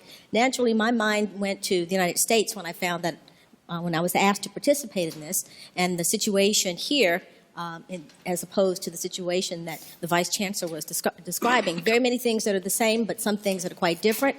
750,000 people come to the North American continent, and that by the end of slavery, after the Civil War, that's 4 million people. So it's a very, very different situation. The way slavery ended is different. Compensated emancipation in Great Britain was a wonderful thing that you actually get to see how much money, to see slaves turned into capital, to actual liquid capital, to see exactly what people got in return for giving up slavery. I was in England last year, and the Prime Minister's family, there was much talk about the Prime Minister's family and his origins and the origins of their wealth in slavery.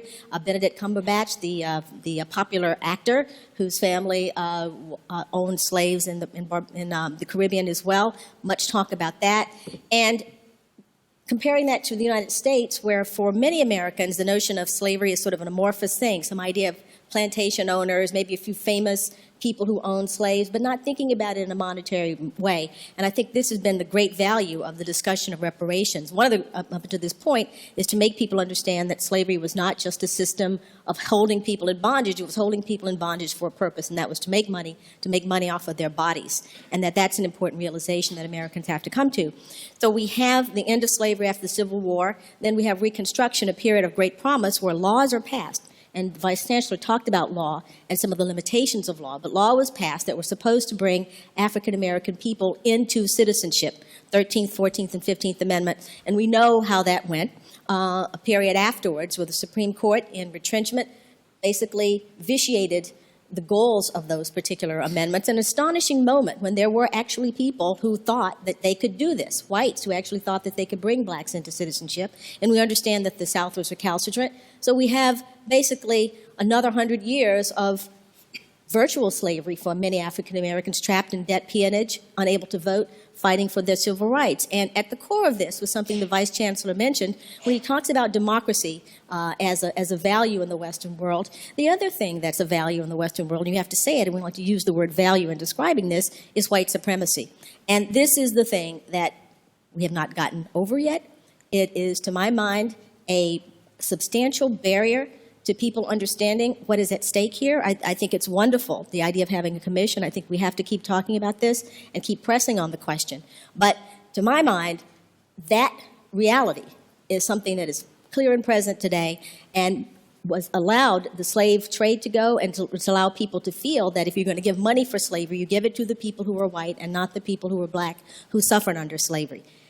During the period after all of this, we have legalized Jim Crow. We have arms of the government who participate in discrimination against African Americans, the Tulsa riots, all the kinds of things that we know about, people within living memory. The problem with slavery here, as we were talking in the law school, reparations for slavery that people cite as well, when you say that it's too big a crime, it's also this question of who has standing to bring these claims, who has been injured, who today has, that's the way, the structure of the law, the way the law works today. But for the things that have happened in the 20th century, there are people who are still alive who suffered under the rubric of the many legacies of slavery, white supremacy that kept black people as second-class citizens.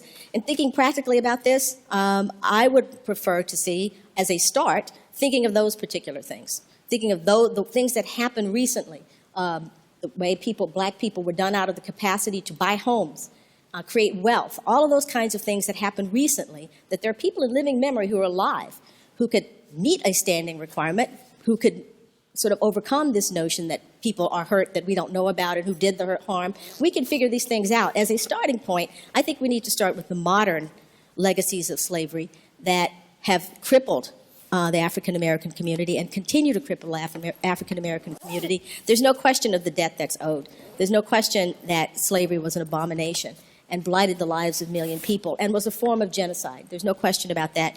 We have to keep this in the forefront. The commission that the Vice Chancellor talked about is something that I think is very, very important. But I think that there are concrete things that can be done as a start and maybe work our way backwards. We tend to think of starting with slavery and work our way up, but work our way backward from the modern things that were done to create second-class citizenship, maintain second-class citizenship for African Americans, and go back to the source of where all this is. And this notion of white supremacy, that was, discuss this, and there's sort of an origins debate. Did slavery cause racism, or did racism allow people to hold people as slaves? We'll never probably, I have my own views about that. We may never come to a conclusion, but there's no question that this is at the heart of what is going on and has been at the heart of the way that African American people have been kept out of citizenship in the United States and citizenship in the world.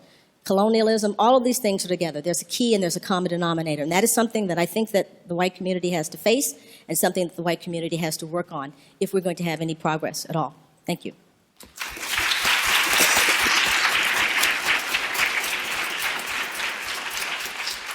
Thank you, Annette. Thank you. Our next and last speaker is going to be Kenneth Mack, who is the Lawrence Beale Professor of Law and a Professor of History here at Harvard University. He's the co-teacher of the seminar of which this is a meeting here, the seminar on the history of capitalism in the Americas. And he's also the co-faculty leader of the Harvard Law School program on law and history. Professor Mack's research and teaching have focused on American legal and constitutional history with a particular emphasis on race relations, politics, and economic life. And his 2012 book, Representing Race, The Creation of the Civil Rights Lawyer, was selected as the top 50 non-fiction books of the year by the Washington Post, and also was a festival selection of the National Book Festival and won many other prizes. And currently, Professor Mack is working on a book that examines the social and political history of race and political economy in the United States after 1975. Okay.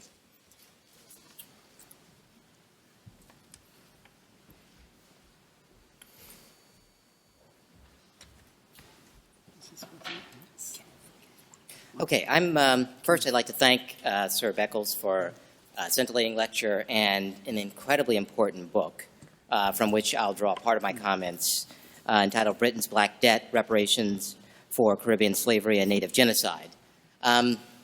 Professor Beckles makes a bunch of different points in the book and in his talk, and I thought I'd just use maybe just 5 minutes, so bear with me, to bring out some of the points and talk just about how they relate to the question that's on many of our minds about slavery and the memory of slavery and reparations of slavery within the United States.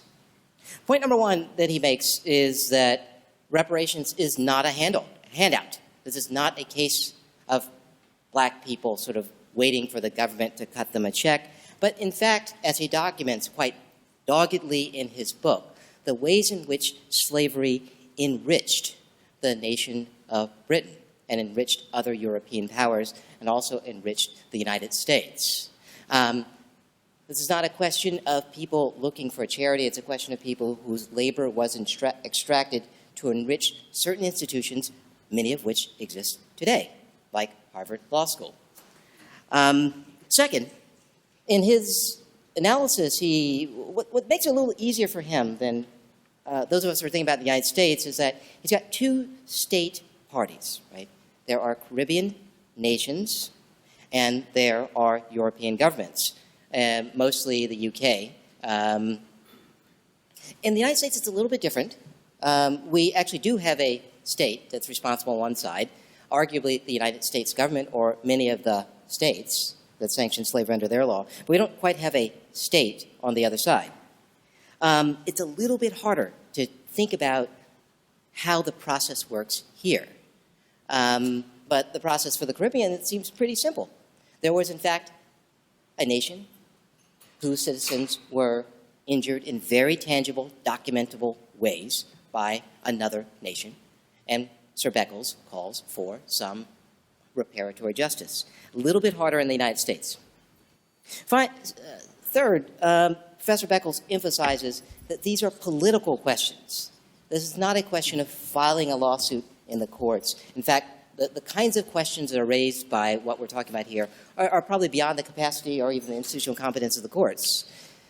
In the early 2000s, there was a period in which within the United States, there was a big push to file lawsuits for reparations. And I think the best one, the one that had the most traction, was the lawsuit for recompense for the Tulsa race riots, in which whites, with the complicity of state authorities, destroyed the black business district of Tulsa, Oklahoma, which never recovered. There were live plaintiffs. The lead plaintiff was John Hope Franklin, the famous historian who lived there at the time. There was documentable harm. There was state complicity, and you couldn't even win that one.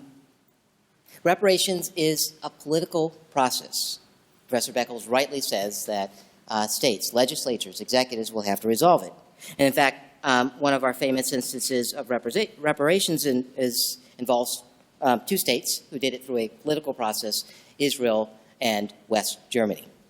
The other thing that Professor Beckles notes is that people sort of say, why bring it up? It was all legal at the time.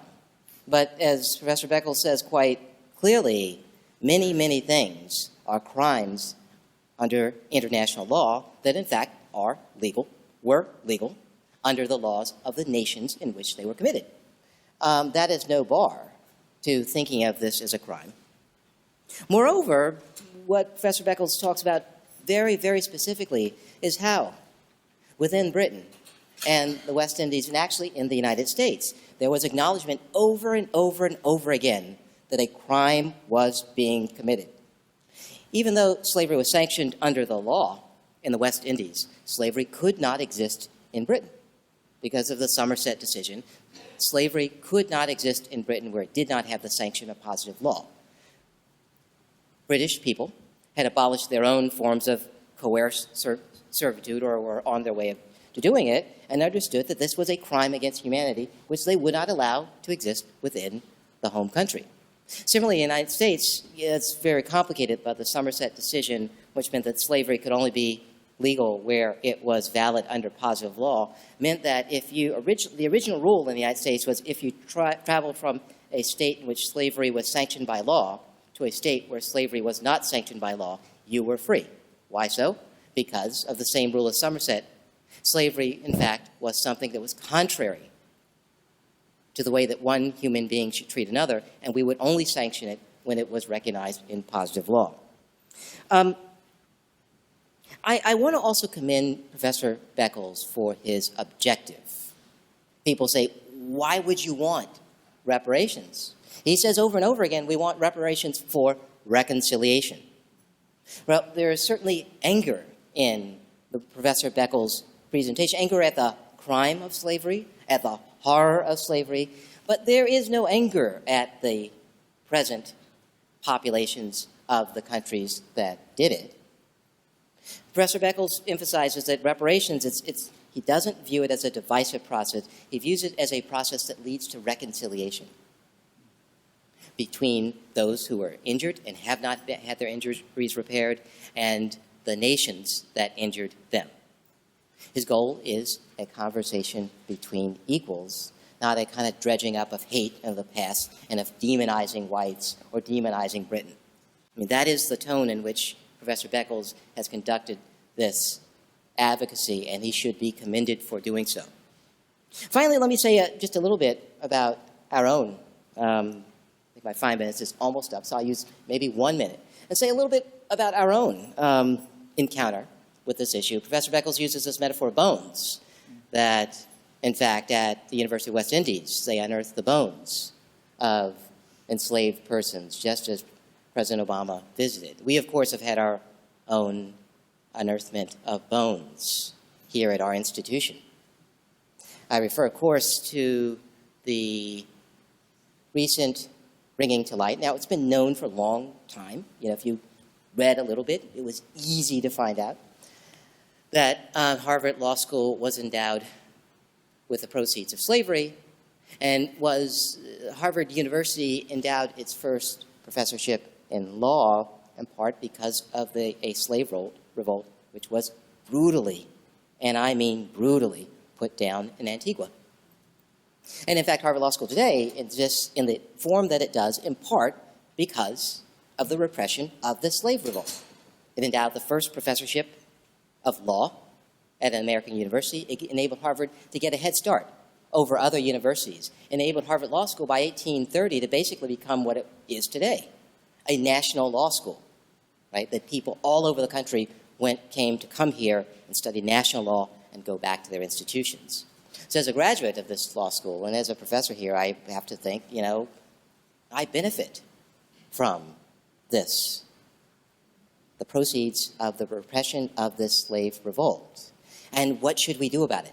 Now, the what is very hard for the reasons I've articulated. You know, Harvard Law School itself, of course, didn't put down the slave revolt. There is no sort of state on the other side. But we can think about what we should do if we understand that all of us benefit from the proceeds of slavery every day, if we're associated with this institution. All of us derive a present-day benefit from the oppression and degradation of human beings. And what should we do as an institution to make reparations for that original sin, even if we cannot find particular people to pay? What mission should we undertake? These are the kinds of things that should be on our agenda when we think about that fact. And so thank you, Professor Beckles, for all of what you've done.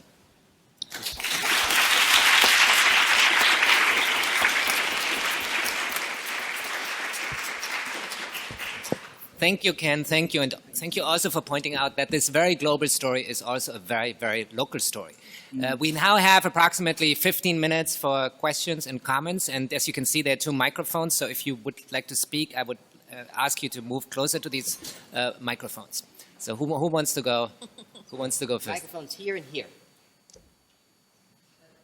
Julian, okay. Okay. Hi, can you introduce yourself quickly? Yeah, my name is Rena Karifa Johnson. I'm a 3rd year at the law school. My questions were actually for Professor Gordon Reed and Professor Mack.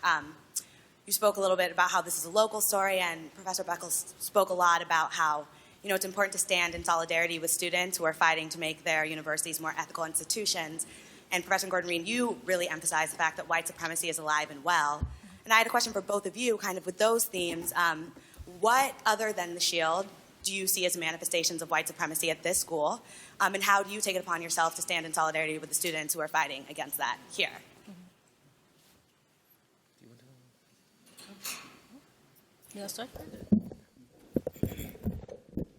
Okay, a couple of different things. One is there are manifestations of white supremacy everywhere you look in American society.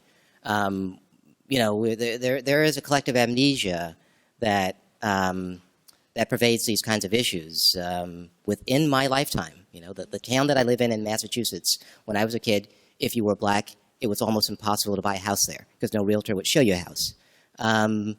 You know, it is, you know, when we think about slavery, you know, we don't even have to go that far back. We can go back to well within my lifetime to find manifestations of white supremacy. They're all over the place.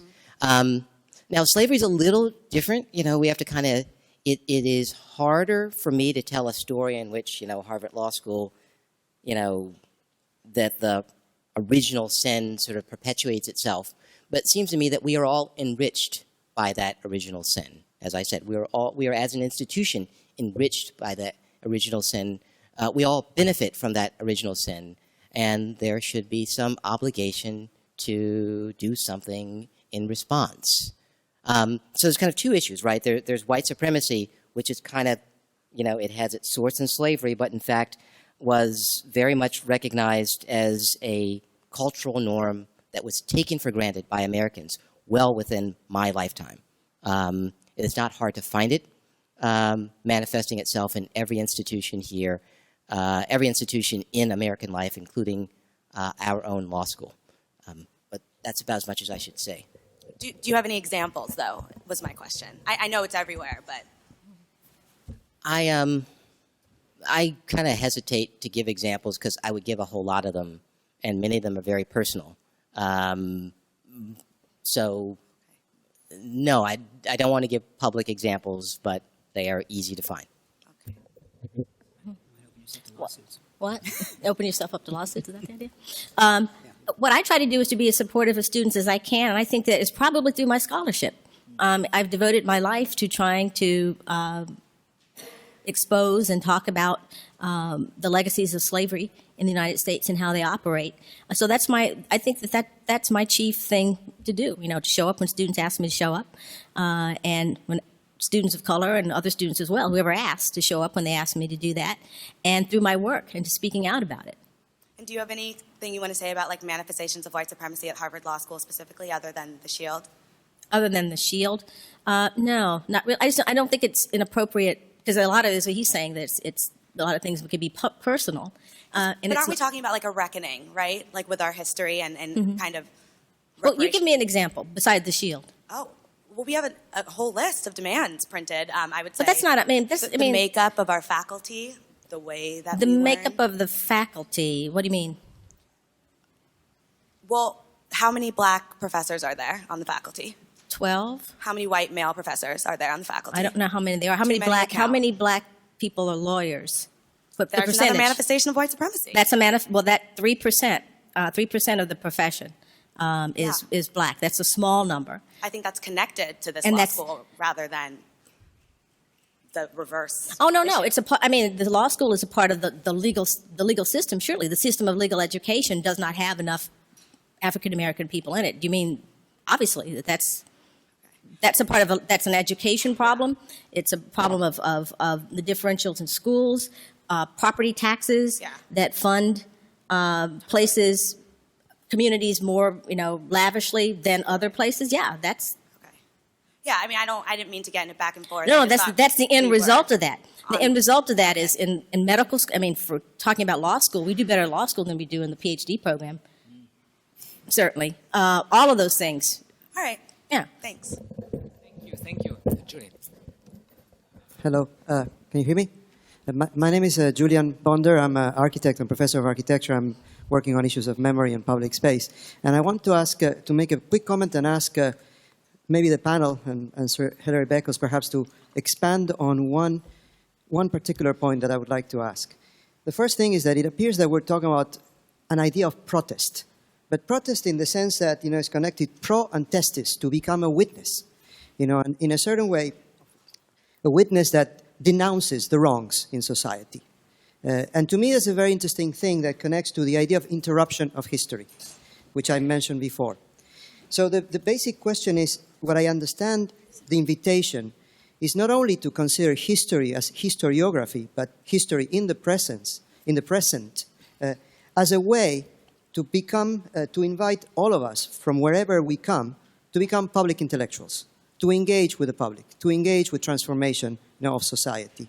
So I'd like to see if you could speak a little bit more about this idea of, historians, interrupting the continuity of the history of victors, which is what part of this conversation is about. Thank you. Thank you. Yeah. Well, it's a kind of mythology of sorts that historians focus on the past. Mm-hmm.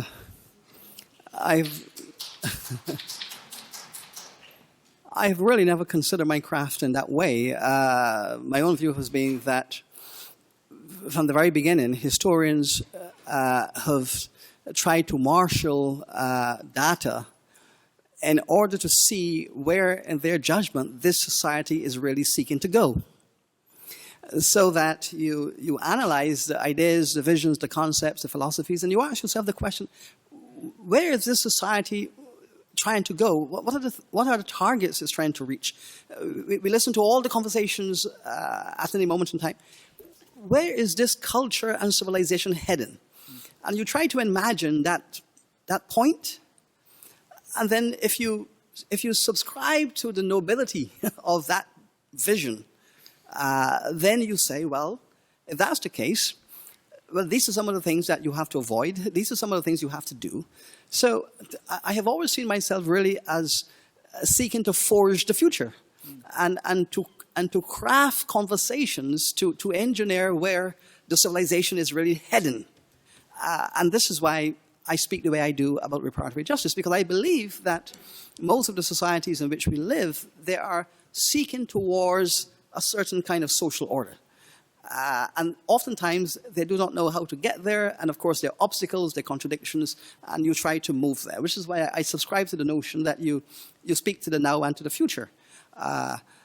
Reparatory justice, in my view, begins with understanding the jet stream of slavery. Yes, the thing called status slavery has been abolished. Yes.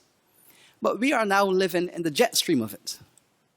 And I don't subscribe to the notion that we place tremendous emphasis on these historical markers, like 1868, 1838, and these are great moments of transition. That's nonsense. These are processes that continue in different shapes and different forms. So what we are looking at today are early 21st century manifestations of 19th century issues, 20th century issues, and they're all evolving and connected.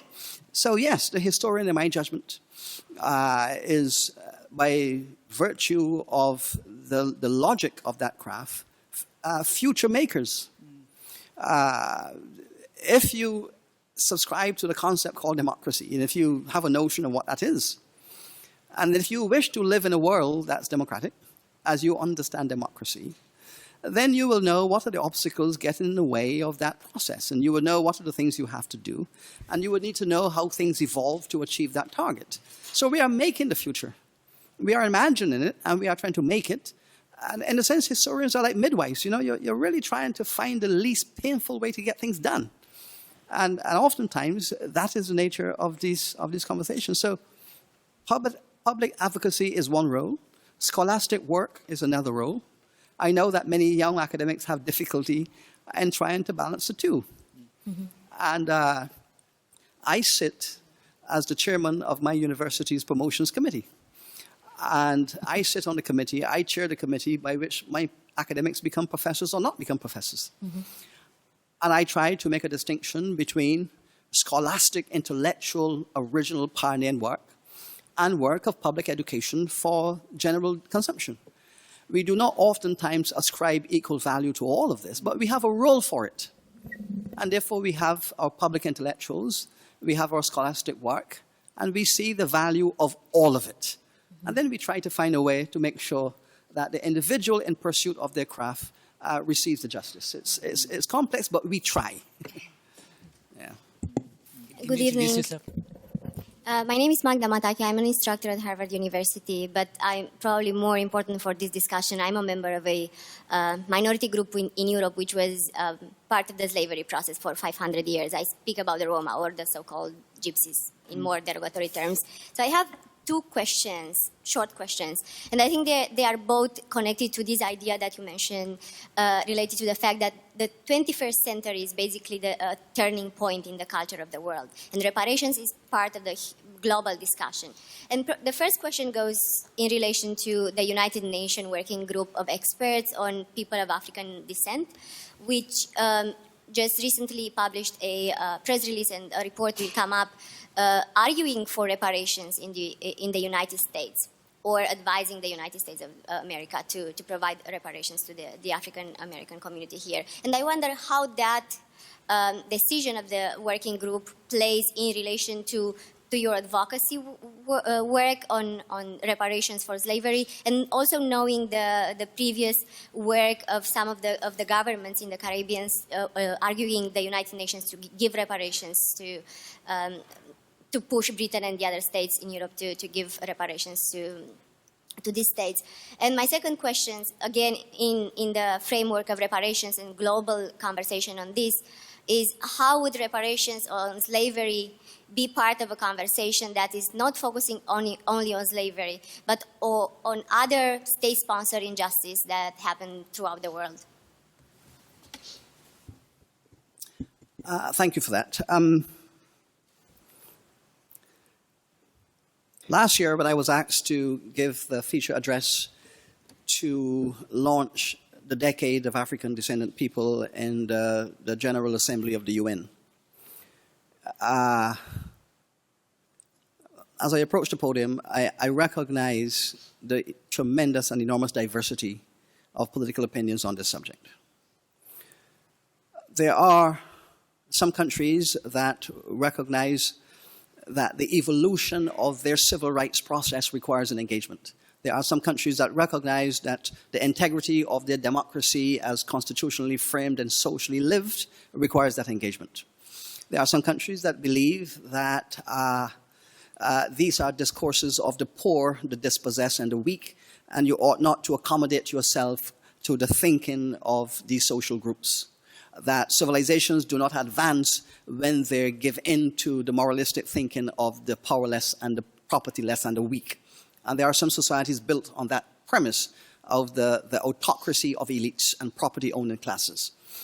There are those who do not believe in the concept of ethnic equality. They believe that the ideal world is a world that is vertically structured, that there are ethnicities, there's a model, a template, and that template says white, brown, black. So there's a kind of pyramid structure of the world. Now, the fact is that that's a model that was first discovered by the Europeans in Asia. The Europeans did not create that model. The Europeans went into India in the 14th century and saw that model in India, a civilization structured along lines of color. And therefore, the white Indians, the brown Indians, the black Indians, and that structure they saw and thought, well, this is applicable to colonization. And so the Europeans took that model and translated it and transferred it to the Americas and brought it here and eventually globalized it. Which is why many people have said that today, India is the last remaining apartheid civilization in the world, because it's still color structured and the black-skinned Indian people are still trapped in tremendous constitutional difficulty. So yes, there is that. So you go into an environment to speak to a world that is not vertical but horizontal, where all cultures, all civilizations, all peoples are placed on an equal footing. So you want to turn the world from vertical to horizontal to allow everyone to have their own space and to function in an integrated, organic way. You go into an assembly of the UN and you have all of these views and opinions there. You have societies that are managed by royal families who cannot imagine equalities of peasants and laborers. You have societies where working people who are the descendants of slaves and serfs and indentured servants have risen up to become presidents and prime ministers. All of these diversities exist in that space, and believe me, it's very, very complicated. Even in Africa, in our ancestral circumstance, those complexities exist. Some African countries are very keen to engage this conversation.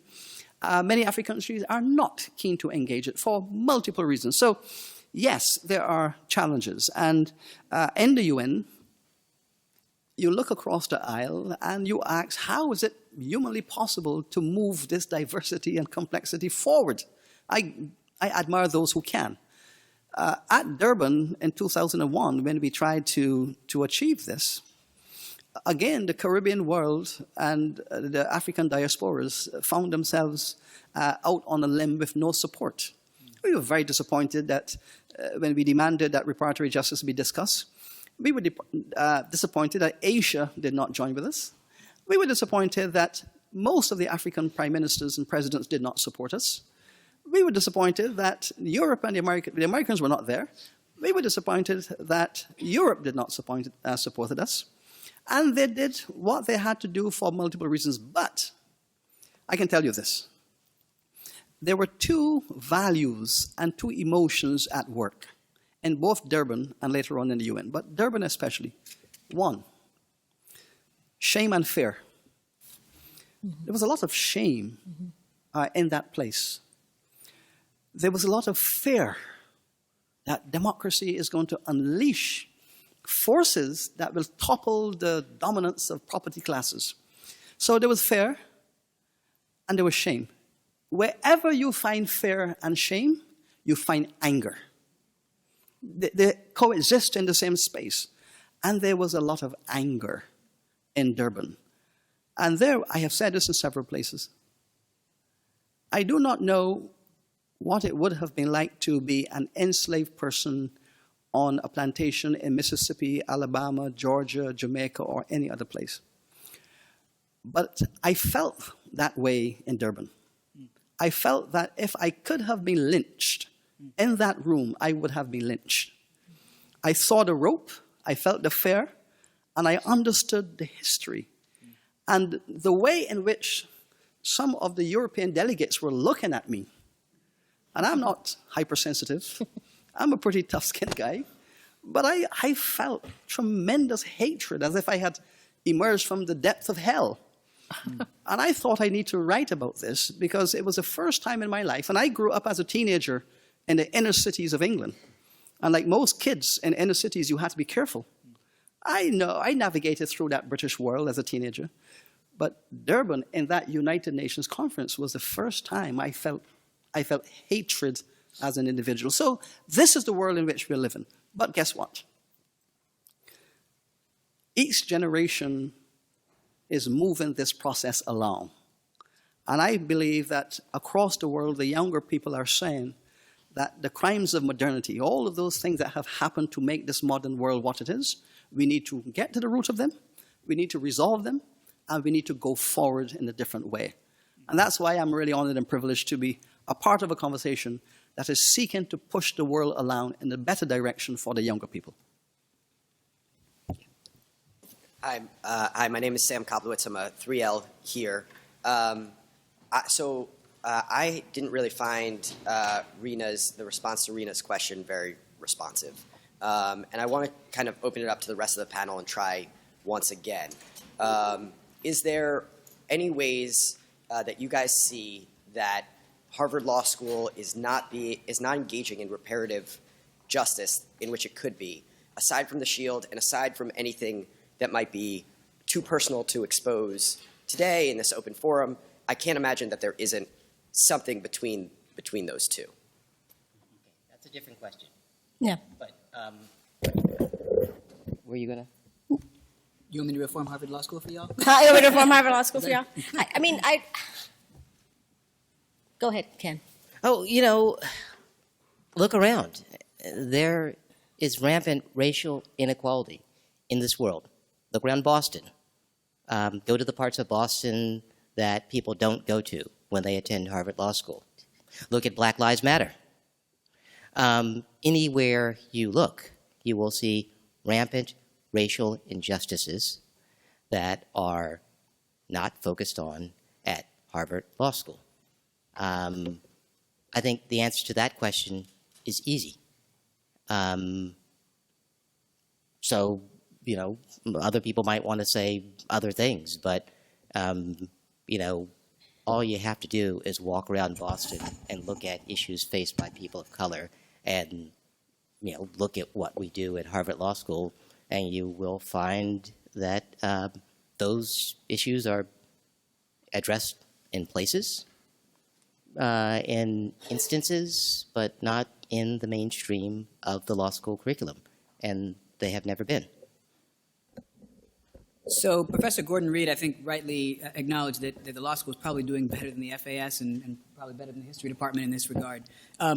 And what we think in the history department, our role is in investing, first as a principle, a priority, and then with resources in the training, recruiting, and retention of people who are historically disadvantaged. Now, Diversity is the word that has come to be used for that, but I prefer the word redress, which I think is illegal, which is probably why you can't even use it in Harvard Law School, right? But for me, redress is the principle that has to be sustained, rehabilitated, argued for, and then established and made a priority. But if you're not training, recruiting, and retaining people at all levels of the pipeline, right, from primary education up through secondary education into graduate school, well, then you're not going to solve this problem because, as Professor Gordon Reed said, it is systemic, and it's accumulated over generations. It's not something that you can solve overnight with one person in the right job, right? It has to be something that we all commit to and commit resources to. If Harvard Law School has one advantage, I think it's got more money than the FAS and certainly than the history department. So you could commit those resources probably sooner than we could. Okay, I didn't want to crack on the history department. We did very, very well this year in recruiting people. I was on the committee, and we've never done as well as we've, as before. I think it's a record for that. And so, it's systemic. It's what you feel that I felt from the time I grew up in Texas. I mean, the idea of plucking one particular thing out of something that is pervasive is very difficult. And I think I would ask, maybe you don't want to go back and forth, but have you experienced a place in the United States where it did not exist? No. Okay. But I guess my question is not, my question is hoping to look critically at the law school and specifically look at our community and see where we can change something here. Because, as you're saying, it's hard to change everything, but this is a powerful place. And I think there are things that we can change here. And, I think this is a great panel that I'd love to hear how we can start engaging in reparations, maybe not necessarily financial, but other ways today. Can I just suggest a personal story to help to illuminate this? As an undergraduate student in Britain, University of Hull, we discovered that our university was a major investor of its resources in South Africa in the apartheid period. Nelson Mandela's in jail. The university's resources are invested in stocks and bonds in South Africa because that market offered a better return on investment than the British market. Our university was built around, as I said, the legacy of William Wilberforce.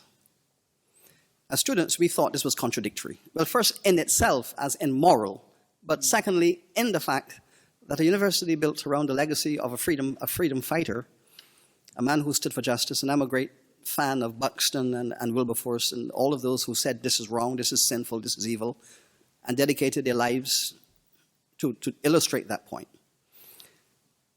And we went to our chancellor, and we said as students, we wish to live in an ethical environment. We wish our university to stand for the highest values, and we cannot accept, as students of this institution, that our university is invested in Southern Africa in apartheid, supporting this 20th century version of slavery. We were very pleased after several weeks and months of advocacy that eventually our university's leaders recognized the wisdom of this, moved to establish the integrity of the institution, and withdrew all of their investments from any company that had South African roots. This was a great triumph for the students. We felt that we were doing the right thing for our alma mater, for our students, our campus. Subsequent to that event, students in other universities across Britain did the same. We launched a national divestment campaign. And right across Britain, all students, all universities were pulling their investments out of South Africa and companies that were involved in South Africa. I recall the Vice Chancellor looking at me and saying, now listen to me, young man. This university has been here and will be here. Students come and students go, but this university will stay. And be very careful. Students come and students go. University will stay. Well, I'm happy to report that he was asked to go before I was asked to go.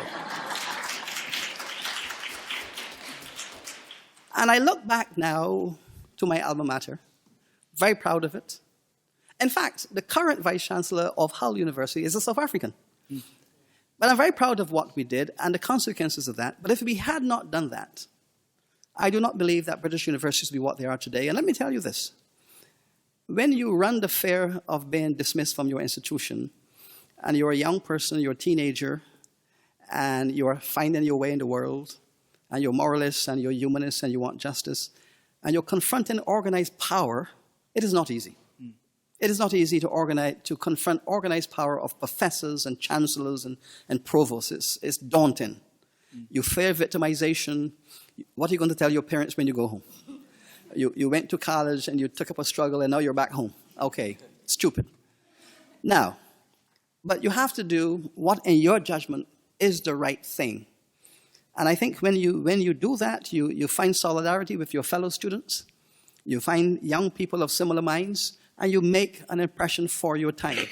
Believe me, one day, you'll be a Vice-Chancellor yourself, and you will look back and you will feel very proud that as a young person, you acted with integrity.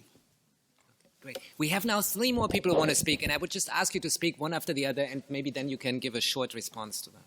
And now we have 4 people, so please keep it relatively short because we are already 15 minutes over time. I want to take a shot at asking question in a more simpler way that my peers were probably trying to ask. Give me 2 concrete ways that Harvard, with its renowned name and $39 billion in endowment, can put in effect a plan and be an example, show an example as how we can provide reparations to the people of color and brown people all over the world. How can Harvard set an example to do that? What is a concrete plan? We can have these discussions, but I love these discussions, but at the very end of the day, we need to walk out of here with people's minds, with plans of, this is what we can do about reparation. This is something where we can go. And I think that's what they're trying to ask.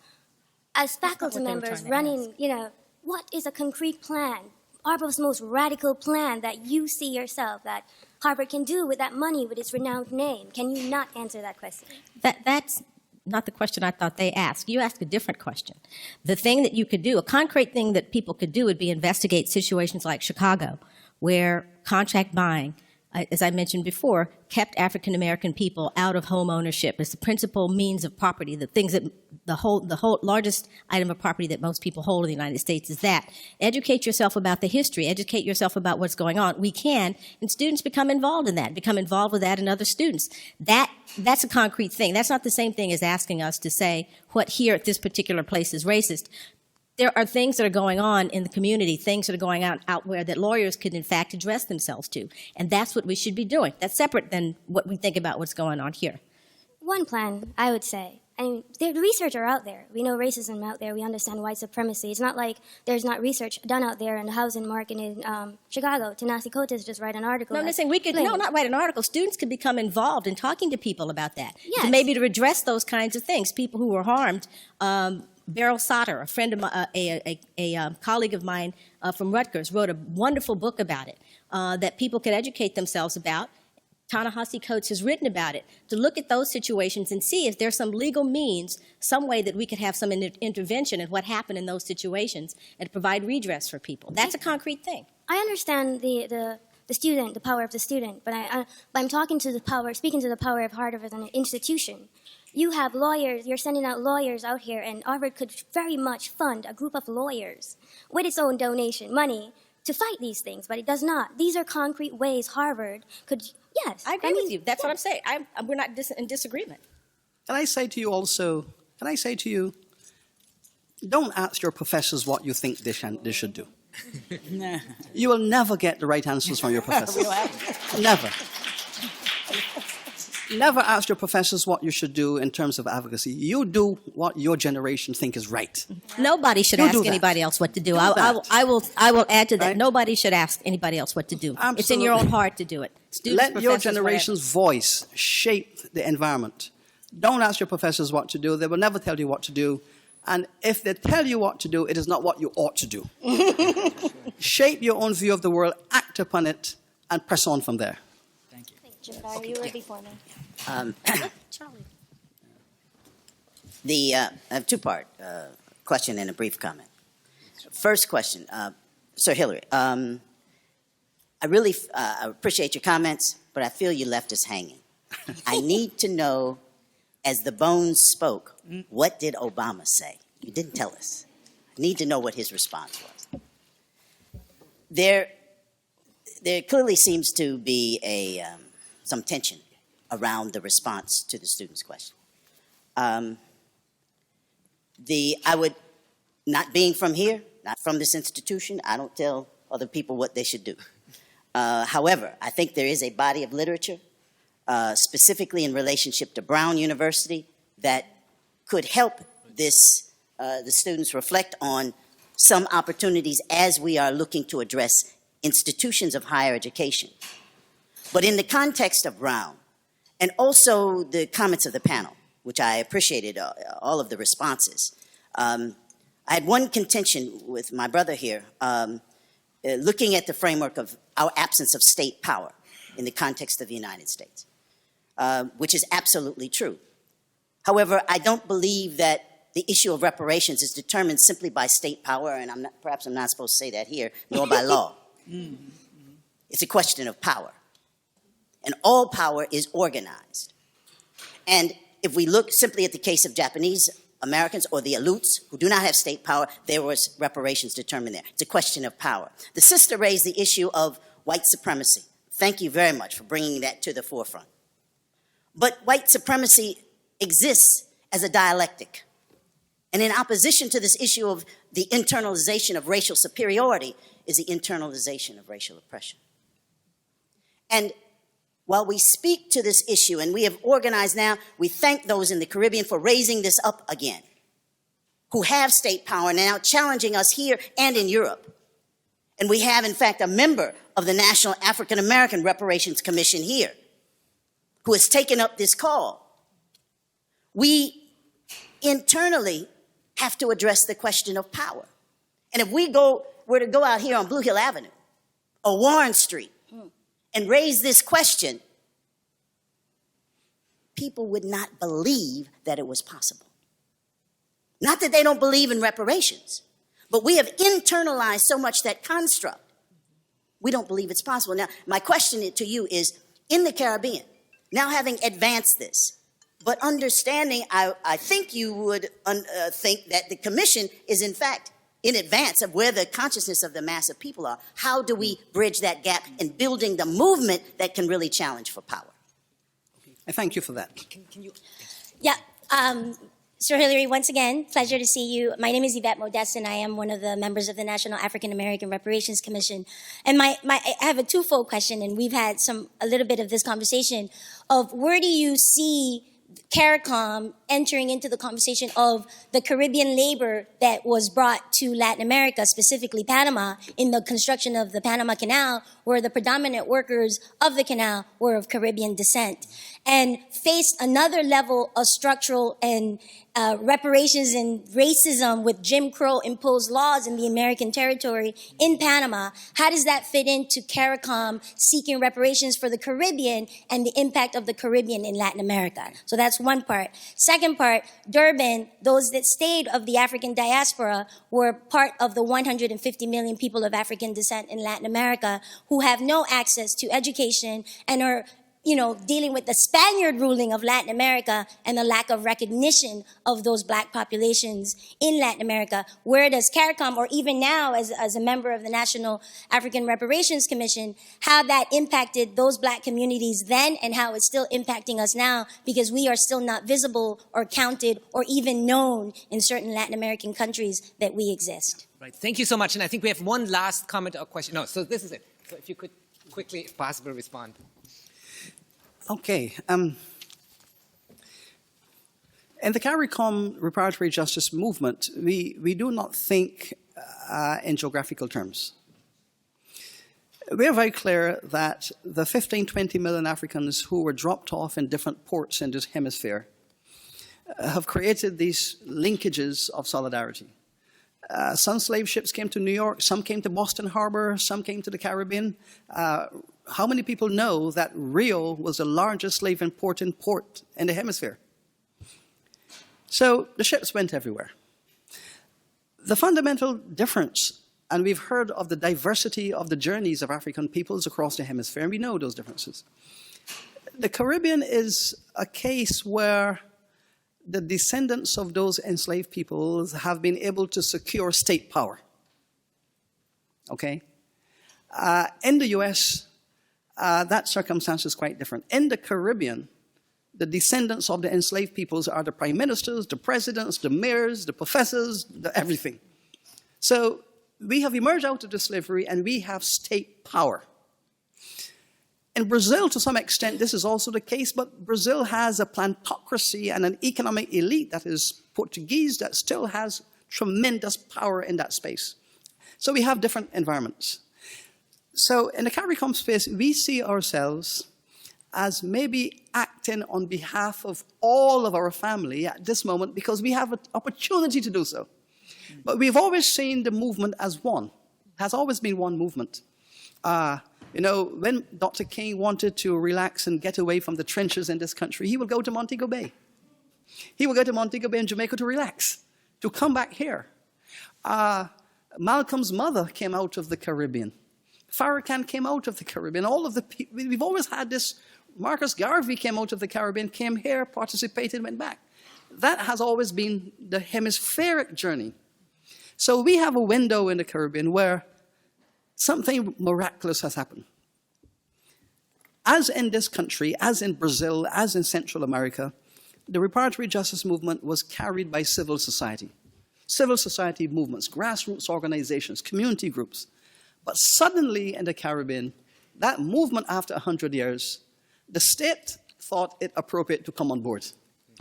So for the first time in 200 years, we've had the convergence of civil society and state in agreement on the subject. That was historic. And the CARICOM Commission is really the result of this interesting merger of civil society and the state in agreement that Europe has a case to answer, and the case must be put and will be put. Now, it's a CARICOM initiative, 17 sovereign nations of the Caribbean region. Belize is a part of that, but not Panama. So we are working towards the establishment of commissions in Brazil, in Panama, Colombia, Costa Rica, Nicaragua, all of these communities. We are working with groups to build their national commissions so that we can enable the CARICOM nations to receive associate representation from all of these states to act on their behalf when the time comes. So we are very proud that there is an African Reparatory Justice Commission, and that you have been a part of that. Your brother has been a part of that. I am happy to be a part of that. Mr. Rojas next to you is a part of that. And we've had joint meetings. And we're going to have many meetings in the future because it is our thinking that in the very near future, hopefully either later this year or next year, there will be a global summit of all of these national and international reparatory justice committees meeting to chart a global path. This is a global crime. It can only be addressed in a global fashion. And we are also speaking about commissions in Dubai, in Saudi Arabia, and all of those countries in the Middle East where Africans were imported across the Sahara into Islamic societies, into those countries. We've also established one in India because Africans were being taken through Mombasa, the Kenyan, across the Indian Ocean into Southern Asia. All of these groups have to come together to address this, and next year will be the year when we will have this global summit. But I can say to you, for now, it is a constitutional fact that there is a CARICOM Commission. But we see this as just a legal device and a moment where an opportunity has arisen, and we hope that in taking this step, we hope that we are facilitating the struggle of all of our brothers and sisters. The topic is, of course, one that, as South Africans, we cannot minimize or trivialize. It is not a theoretical topic for us as South Africans. Reparations are in many ways what we are grappling with today. We don't always call it reparations. We have found all sorts of nicer, gentler euphemisms to talk about it, but actually it is at the heart of the problems we face in this country. And so it is quite an honor for us to welcome Professor Beckles to talk to us basically about ourselves and about the challenges we face as a country. I was reading an email from March just before I came here, which reminded me that there is 1 billion rands sitting in the office of the president, which is meant for victims of apartheid atrocities, which for some reason is not being spent or not being disbursed. And it came home to me that, in fact, this continues to be a big challenge that we face as a country. Recently, when I was in Europe, in an underground train, someone was trying to persuade me how much Europe transport. I won't mention the country in case you influence them not to give me a visa next time. How much the transport in Europe is so much better and so much faster, and how much they keep to time and all of that. And I was thinking, you know, would they have been able to do all those things without the contribution of the slaves? These things that amaze us today when we look at Europe, when we look at the USA, do we realize how much contribution has come from this continent, not only in sweat, but also in blood? So I look forward to listening to Professor Beckles on this very important topic. Now, let me quickly introduce him so that I can go and sit down as instructed. Professor Sir Hilary Beckles was born in Barbados. He attended secondary school in Barbados and in Birmingham in the UK. He received his higher education in the United Kingdom and graduated with a BA Honours degree in Economic History from Hull University in 1976 and a PhD from the same university in 1980. In 2003, he received an honorary Doctor of Letters for outstanding work as scholar from his alma mater. He joined the History Department at the University of the West Indies, Mona campus in 1979 as lecturer. 1984, he transferred to the Cave Hill campus in Barbados and was promoted to a personal professorship in 1993 at the age of 37. He was just 1 year older than I am now. I am 38.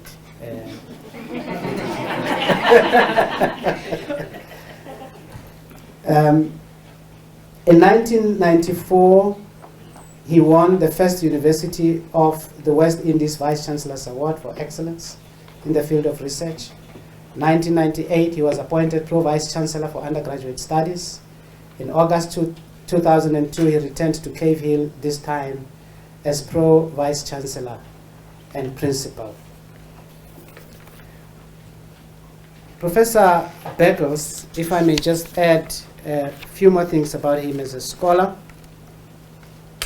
He has received many awards and accolades for his excellence in research and scholarship, 3 honorary doctorates, as I have already mentioned. But it's really his scholarly contribution to the field of Caribbean social and economic history that has been immense. He has written over 20 books and monographs, including Natural Rebels, a social history of enslaved black women in Barbados, centering women, gender discourses in Caribbean slave society, and of course last year he launched his Britain's Black Debt, which is about very much the topic that he will address in part today. So I could go on and on because I have lots of notes on him. I want to stop here and ask you, ladies and gentlemen, to welcome with me Professor Sir Hilary Beckles.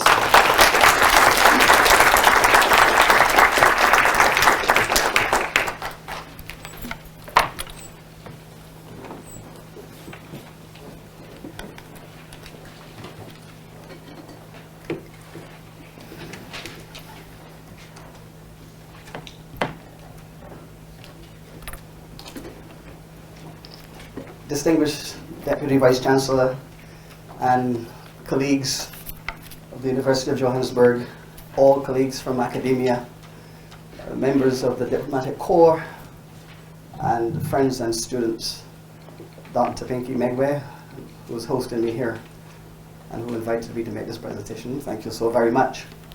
It really is a pleasure to be here, and Deputy Vice Chancellor, I must apologize for my casual attire. So elegantly assembled you are, but I found myself in Soweto a few days ago, and I found a tailor in Soweto, so I had a few locally made shirts. So I am supporting indigenous entrepreneurship. And I have promised to take a few back to the Caribbean, hopefully to establish an import enterprise. But it is really a pleasure to discuss with you in this university environment a subject that is critical to our comprehension of the 21st century and, of course, very dear to all of us who are committed to the advancement of humanity. It is a subject that generates considerable controversy and contention, and for obvious and for logical reasons. I am always more relaxed having this conversation in a university environment because it is the environment I know best. I went to a university at the age of 17 and I have not left. So I am a long server. But I will begin with what I consider to be, first of all, the good news. And the good news is that, in my own opinion, the largest political movement of the 21st century will be the global African reparatory movement. All the continents of the planet will, in my view, experience the surge of Africa and its diasporas demanding reparatory justice for the crimes against humanity committed in the establishment of European modernity. As you have heard from the Deputy Vice Chancellor, the rise of the West as an ideological construct is associated with the application of science and technology to production, but it was also predicated on the idea that Africans, as a singular racialized group, could be enslaved on a global basis. And this form of chattel labor, that is, the reduction of persons to the legal status of non-humans and property, could sustain the productivity and efficiency of a new global economic and financial world order. The labor of over 20 million enslaved Africans underpinned the rise of Western modernity.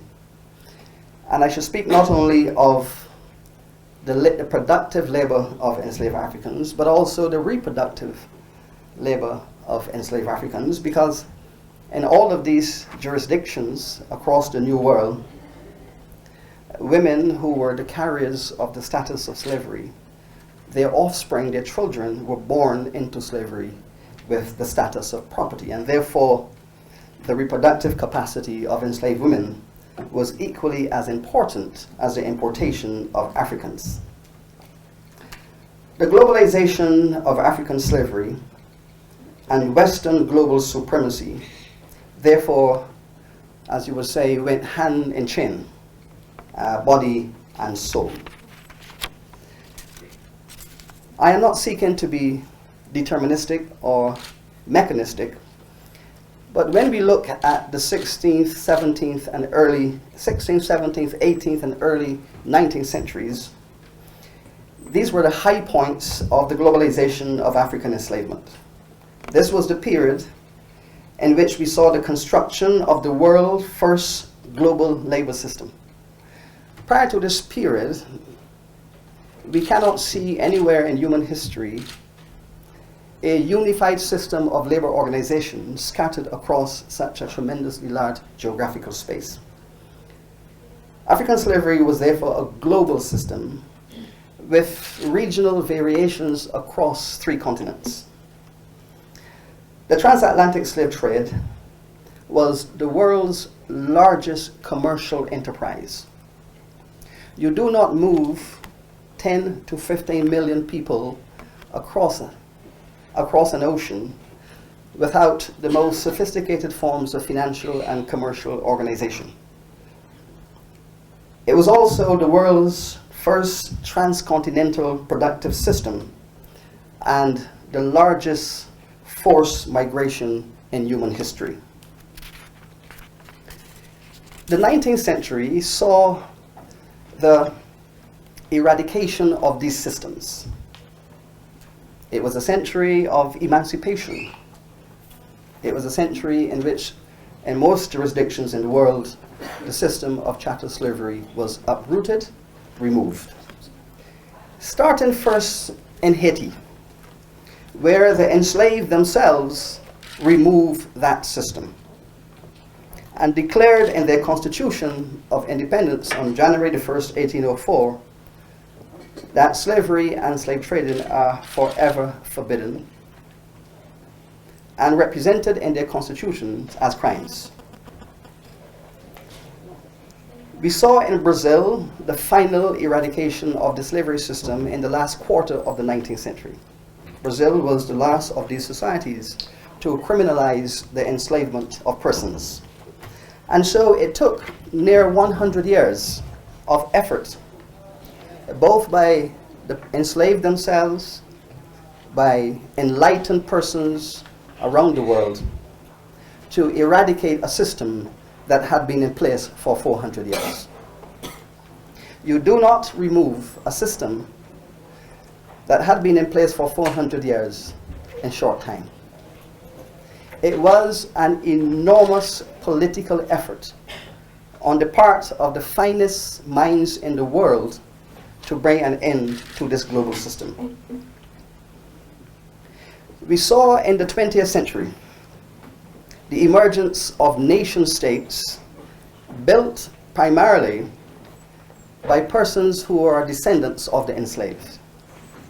And so you might very well say we have come full circle, leaving this continent as enslaved labor, and today the descendants are the prime ministers and presidents of large numbers of nation states.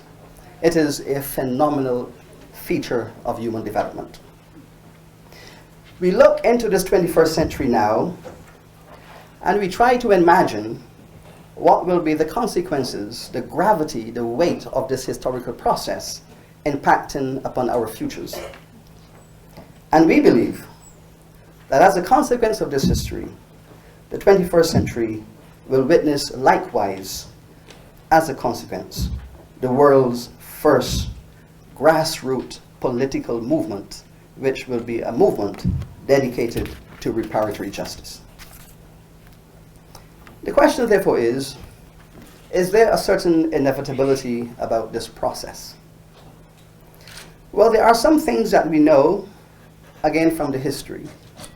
And to some extent, we are privileged by the fact that we can reflect upon the Haitian case over 100 years ago, where a society built upon slavery, the largest slave society in the New World, over 500,000 enslaved Africans, rose up with their supporters among the colored community and some supporters among the European and white anti-slavery communities, formed a coalition to remove slavery from the largest slave system in the world, and to establish in its place a nation state dedicated to freedom. It is significant because Haiti was the largest slave society in the New World at the time. Every society in the New World, from Alaska in the north to Argentina in the south, every single economic system across that entire continent was built with slave labor. And here was one society in the middle of it all declaring that slavery is a crime against humanity. Now, this is very significant because we have to look to see how the Haitians went about building a nation state. The first thing they sought to do was to reinsert themselves into the world economy.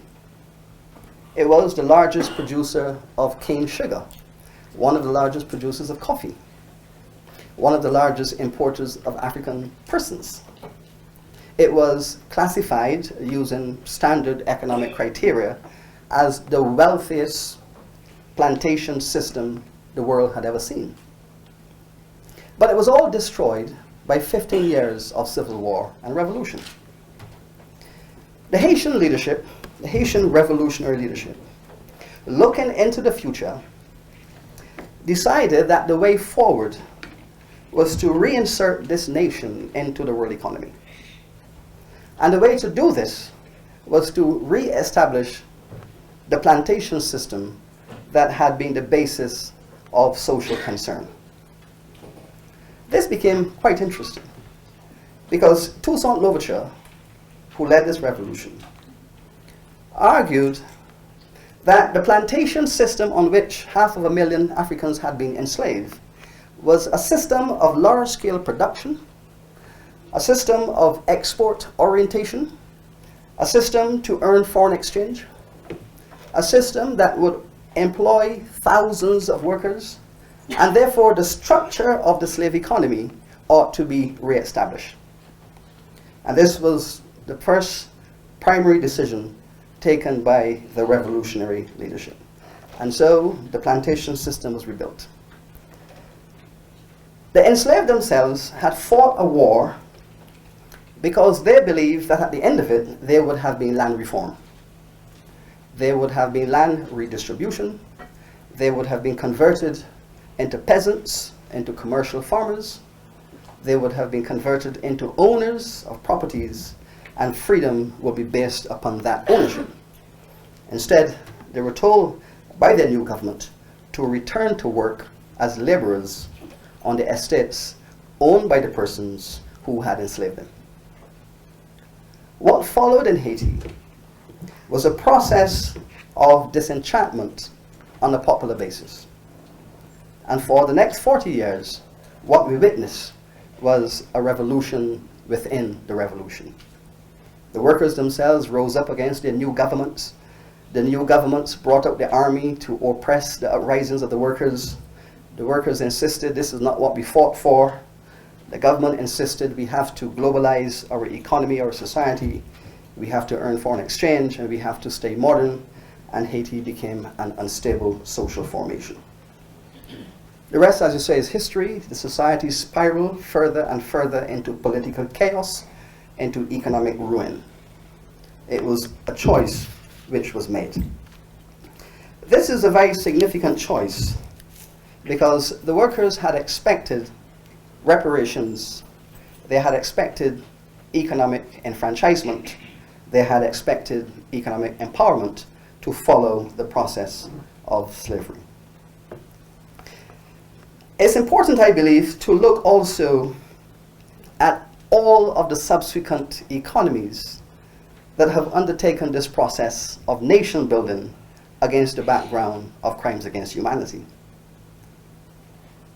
From the early 19th century through to the middle of the 20th century and beyond, where we have seen many new and emerging nation states, all confronted with the same phenomenon. How to proceed? How do we balance the needs of an expectant population with the realization of integration into a global economy? In all of these societies we have looked at, especially those in the Caribbean, it is fair to conclude that there remains to this day fundamental disenchantment with the systems that were put in place at independence. Jamaica, just last year, celebrated 50 years of independence, 50 years of nation building. The British had colonized Jamaica in 1655 and had ruled Jamaica for 300 years. At the end of that process, when Jamaica became an independent nation, 75% of the black people in Jamaica were illiterate. A community, therefore, of 75% illiteracy was asked to build a modern nation. and to do so within the context of inadequate reform in relation to reparatory justice. We are all today very concerned about the social issues in Jamaica, the ghettoization of the population, the challenges associated with an underclass, the difficulties associated with social dispossession, and a belief that the system of state administration does not represent justice. This is a model that can be applied across the entire Caribbean. That despite a commitment to democracy, a popular commitment, there remains disenchantment with the relationships of governance. And why is this? The history of slavery has left behind a phenomenal legacy. The legacy is seen in these societies on a daily basis. In all of these societies, the black community, who represents the majority, are economically marginalized and disenfranchised. In my own island of Barbados, that is known not only for its tourism, but for its cricketing genius. And my brother, who is with me here this evening, was one such aspirant to West Indies cricket status. But all of us grew up in the search of that excellence. But when we examined why there was this popular obsession among the black community with cricket, it was because it was the only way out of the ghetto. It was the only way out of poverty.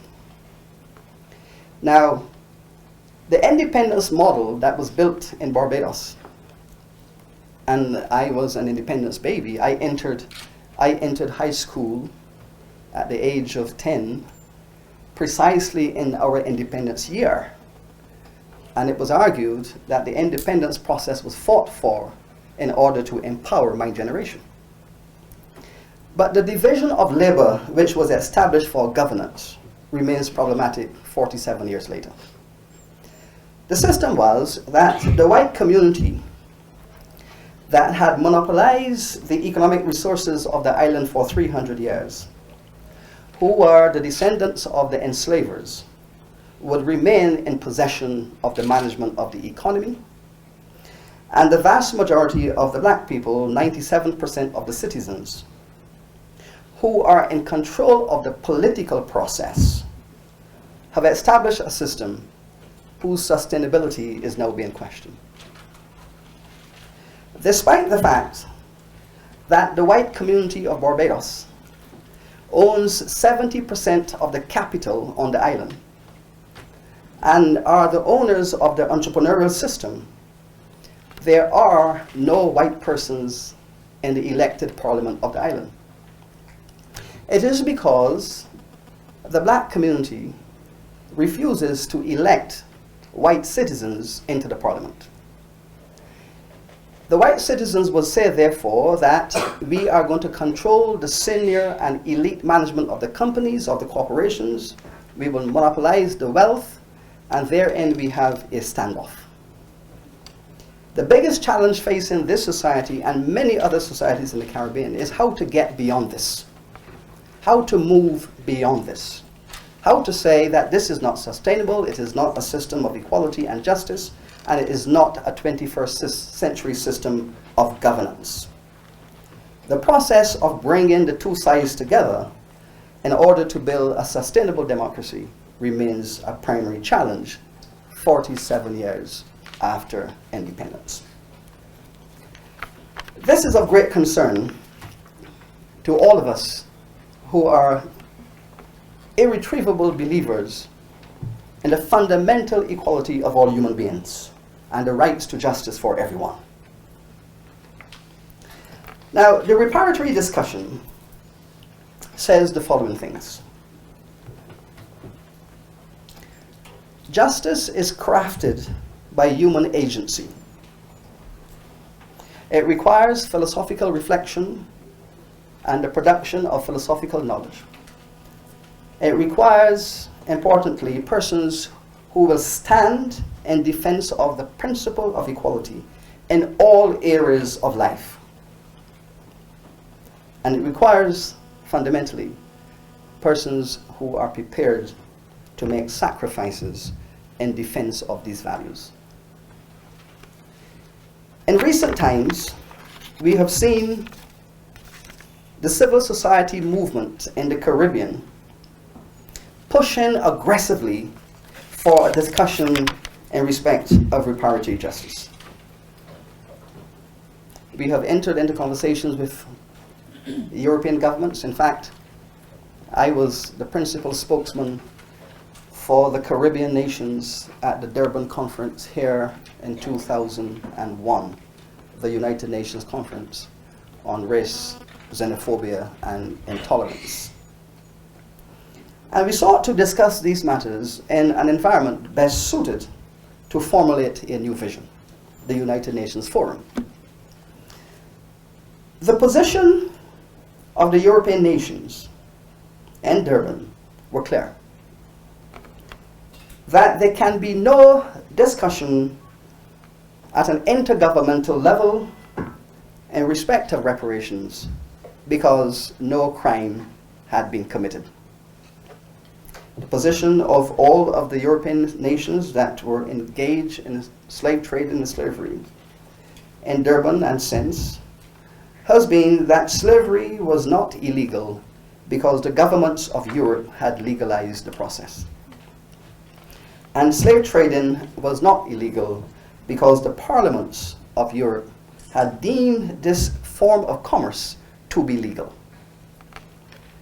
Now, one might very well respond to this by saying that the crimes against humanity committed against the Jewish community in Germany and in other parts of Europe, and the Holocaust against the Jewish community, that it was also legal because the German parliament had also legalized it. But the critical thing is that international law recognizes that when crimes are committed against humanity, those who commit those crimes cannot hide behind national law. National law is no protector of persons who commit crimes against humanity. Then we were told by the European Union, who represented the Western discourse, that these crimes, if they could be so recognized, took place a very long time ago and are now too remote to be subject to recuperatory discussions. And the theory of remoteness, which is embedded in British common law, where time expires, suggests that this cannot be subject to discussion in any court of law. But the countervailing principle, of course, is that of human memory, of living memory. A crime is not considered too remote if it is within living memory. There are people in the Caribbean whose grandparents were African slaves. There are still households in the Caribbean where the memory of slavery exists in elders who were transported to the Caribbean in the 19th century and whose grandchildren were raised by these enslaved persons. It is therefore not remote in that context. Neither is it remote in Brazil, where slavery was abolished, as I have said, in the 1880s, 2 generations ago in terms of living memory.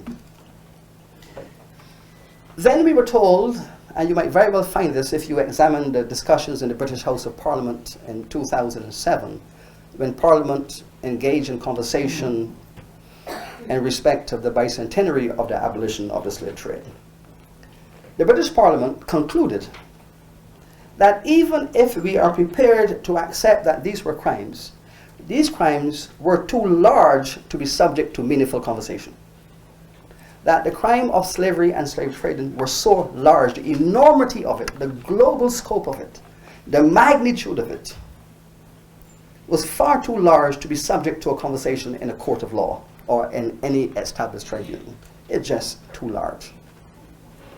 And one of the finest statements of this came from Lord Morris of Handsworth, who is a Jamaican who grew up in Britain, from Jamaica, and distinguished himself as a trade unionist. And he argued in the House of Lords that while his foreparents were enslaved in Jamaica, and he feels very strongly about that, as a descendant of the slaves, he isn't sure where to begin. He says, my imagination cannot comprehend the scope of a conversation to deal with this tragic development. And it is so large that the best thing to do is to close the books, forget it, and move on. And that was his contribution to that conversation in the House of Lords. I had the pleasure of meeting him in Jamaica and telling him that my imagination can comprehend the conversation.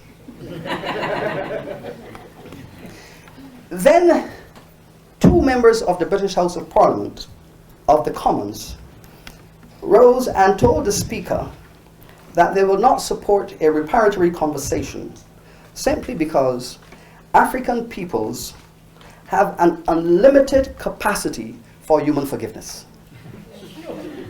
And that he had traveled throughout Africa, and what impressed him more than any other feature was the capacity of African peoples to forgive. And therefore he would call upon them to do so in this context. But much more aggressively were those arguments that stated that since the nation building project had commenced in these post-slavery and post-apartheid societies, that European governments had given millions of dollars of aid to these countries, and that aid was in lieu of reparations. And furthermore, that the failure of political leadership in these societies to eradicate poverty, but instead to preside over the increase of poverty. And there are some societies where the level of poverty has intensified since the nation building project commenced. That this had to do with black incompetence in respect of governance. That there is a cultural problem of incompetence in governance in black communities, and therefore no reparations can resolve that problem. Now, these are the arguments that you are asked to contend with in an effort to see if the future can be crafted in an orderly and civilized fashion. There was also the question of intimidation. There is no doubt that most of these new nation states, their leaderships, felt intimidated by the global order. Many prime ministers, many presidents, many ministers of governments will say to you, if we brought this discussion into our parliaments, we will have to answer to the World Bank, we will have to answer to the IMF, we will have to answer to multinational corporations, and we will have to answer to investors, to global investors. Now, we can conclude then that there is a deep polarization in the world on this question. Reparations has been conceptualized as the antithesis to aid. It has been conceptualized as a retreat from forgiveness. Some African governments instead, especially those in West Africa, have argued for something called the New African Initiative. In Durban in 2001, we were told by 3 or 4 very large and prominent African states, primarily Nigeria, Senegal, and Ghana, states that exported over 80% of those persons who found themselves across the Middle Passage. The sending nations, so to speak, that they were not going to participate in a conversation in respect to reparations, but instead they were promoting something called the New African Initiative, which when analyzed really represents the World Bank's formulation for direct foreign investment in those societies. But there's also the question of the relationship between reparations and economic globalization. Many political leaders in these new nation states would argue that the promotion of a discourse of reparatory justice would in some way, somehow undermine the potential of these nations to move aggressively and positively into the globalized world economy. One can conclude that this represents either a form of rationality or a justification of fear, maybe of intellectual weakness, but we do not know. It is for these leaders to determine this. But where I stand on this conversation, on the other side of the fence, is this. This is a remarkable opportunity and a wonderful moment for us to invite philosophers and intellectuals who have been a part of the Western Enlightenment model to truly present to the world a genuine and sincere enlightened vision. I have not been convinced by the 17th century Enlightenment discourse. And all of us who received the Western education also know the contradictions and the challenges deeply embedded in that. And I was saying to my brother just this afternoon, as an undergraduate, I spent most of my time as a student in political science and philosophy. And when I heard the name Dr. Tariq, I must say I panicked a little bit, because at Hull University, Dr. Tariq, who was the distinguished political scientist who taught us all political science, and he was very keen to indicate to us that John Locke, who we all grew up on, theories of liberty, the conceptualization of the free order, the greatest, arguably the greatest Western philosopher on liberty and justice, that while John Locke was formulating these very valuable treaties, he was also an owner of slaves in the Caribbean. He was an owner of a cotton plantation with slaves in the Bahamas, and he was the corporate secretary of the Royal African Company, which was the largest slave trading company in the 17th century. When Locke therefore sought to articulate his philosophical views about justice and liberty, and he had influenced the whole Western world with his thought, how did he reconcile all of this with his status as a slave owner and a slave trader? He said there was nothing to reconcile, because the Africans were not humans. And since they were not humans, they were not subject to his philosophical treaties. They were not a part of the discourse of freedom and liberty and justice. They were pre-human. And by being pre-human, slavery became a school through which they graduated into humanity. And in that formulation, therefore, the 300 years of African enslavement was the process through which Africans were able to graduate into a humanity. But we see this right through the Western discourse. We see this right through the Western Enlightenment. But this is an opportunity for Western philosophy to come to the table and to speak about reparatory justice. That the Western world that had built its economic infrastructure of development and industrialization and growth upon slavery and slave trading and the genocide of native peoples, that this is an opportunity for those philosophers to say that the 21st century requires a new formulation that will bring a high level of human agency to all of us in the 21st century. It is a challenge we put to them. It's a challenge that the West has to redeem its intellectual tradition. It's a challenge that the West has to, in fact, capture the high ground in global Western discourse. This is going to be very, very important. Very, very important indeed. Because reparations is a quasi-legal process that enters into courts of law, into political tribunals, where people are saying that they have a right to be repaired in terms of the damage that has been done to them and to their offspring. Western law recognizes the importance of all of this. It is a principle that is embedded in the finest jurisprudence of the world. The challenge has been how to give effect to it, how to implement it. There are many positions that problematizes the legal conversations. The British government, for example, have said the judiciary will not receive any case of reparation in respect of any crime against humanity committed in their colonies before 1954. So that any massacre, any slavery, any wanton murder of people, any of those crimes before 1954 will not be allowed onto the agenda of their judicial system.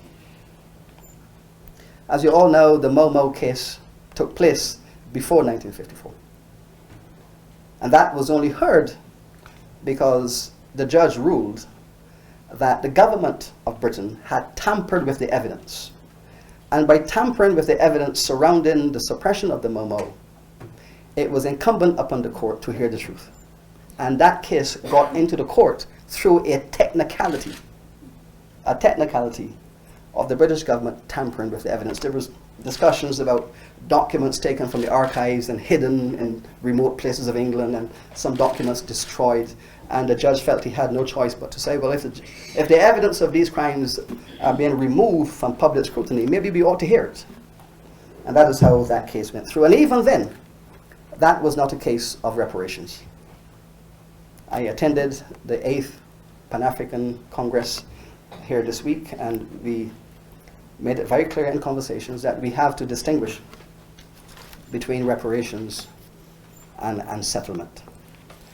You know, the Japanese, in their invasion of Korea during the war, and the soldiers brought all of those Japanese women into their camps and used them as sex slaves, and that case went before the World Court. The Japanese government looked at that case before it got to litigation and offered a settlement instead. All of those women who were the descendants of those victims, and millions of yen were put into a fund called the Korean Women Development Fund. And this fund was established to rehabilitate those persons who had suffered damage, their parents, grandparents, and so on. But that was a settlement. And the question is, what is the difference between a settlement and reparations? It is very simple. With a settlement, you do not apologize. With a settlement, you do not take responsibility.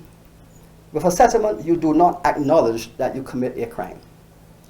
With a settlement, you merely say, we recognize that harm had been done to some communities, individuals, peoples. And an effort to assist those persons, we offer a financial sum in lieu of apology. And the sum is taken and the subject is closed legally. Reparations calls for an acknowledgement that a crime had been committed, a willingness to take responsibility for the consequences of the crime, and a commitment to repair the damage that has been done. That is what reparatory justice says. So you begin with acknowledgement, you begin with taking responsibility, and that is how the process goes. If you do not wish to go that way, you then say, well, here's a sum of money, take it and go away. Thank you. The governments of the Caribbean have recently decided to take this matter on board. At the end of last year, after 50 years of civil society debate, after 50 years of governments in the Caribbean refusing to acknowledge the reparatory conversation, after 50 years of suppressing reparatory conversations, civil society campaign became so intense that they were forced to bring it on board. At the end of last year, the Caribbean heads of governments moved to establish a Caribbean Reparations Commission. Oh, sorry. So, I'm sorry. Yes. Okay. Thanks. This commission was established by unanimous resolution of the heads of governments. 17 governments, all in the meeting, agreed to establish this commission. This commission has been asked to prepare the historical evidence, the sociological, cultural, psychological evidence that establishes the continuing harm and suffering of Caribbean African peoples resulting from slavery and colonization, with a view to having a conversation with the governments of Europe who built these slave systems and who benefited from these slave systems, with a view to establishing a reparatory process. Civil society thus far have identified 10 areas where the African population continues to suffer harm, and these areas will more than likely become the basis of a reparatory conversation with the governments of Western Europe. The reparations conversation is therefore linked to a developmental model. The basis of this commission is to remove all elements of confrontation from the dialogue in respect of reparations. The basis of this commission is that reparations is not about confrontation. It's about finding a sustainable path to reconciliation. That while the truth must be told and reconciliation must be the ultimate objective of human society, reparatory justice is an indispensable part of that equation. And so a number of areas have been identified for treatment and for discussions. I will very quickly mention some of these before I bring the presentation to closure. First of all, the apology. It is believed that African peoples will not find closure until an apology is granted. And if this apology takes 1,000 years, it will still be demanded, because there can be no closure until persons are granted an apology. In other words, you cannot enslave people for 400 years, deny them in law their human status, classify them as property and real estate, bring an end to the process, and do not apologize for it.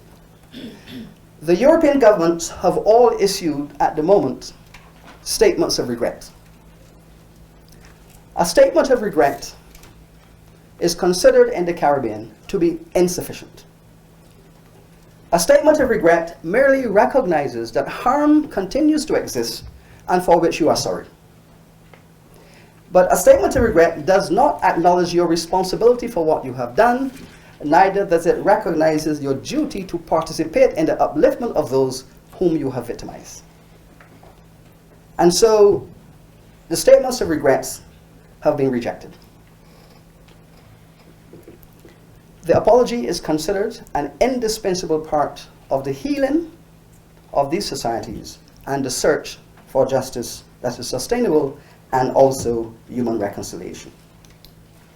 There's also the question of repatriation. Over 50 million people were stolen from this continent and sold across the world. It was not their choice. It was not their intention. They were just stolen and sold. Their descendants have expressed a desire to return from whence they came. This is considered to be a right. In most enlightened countries in the world, laws make provision for such persons to be returned and settled and given citizenship in those places from which they were taken. We believe that this is an absolutely indispensable part of the process.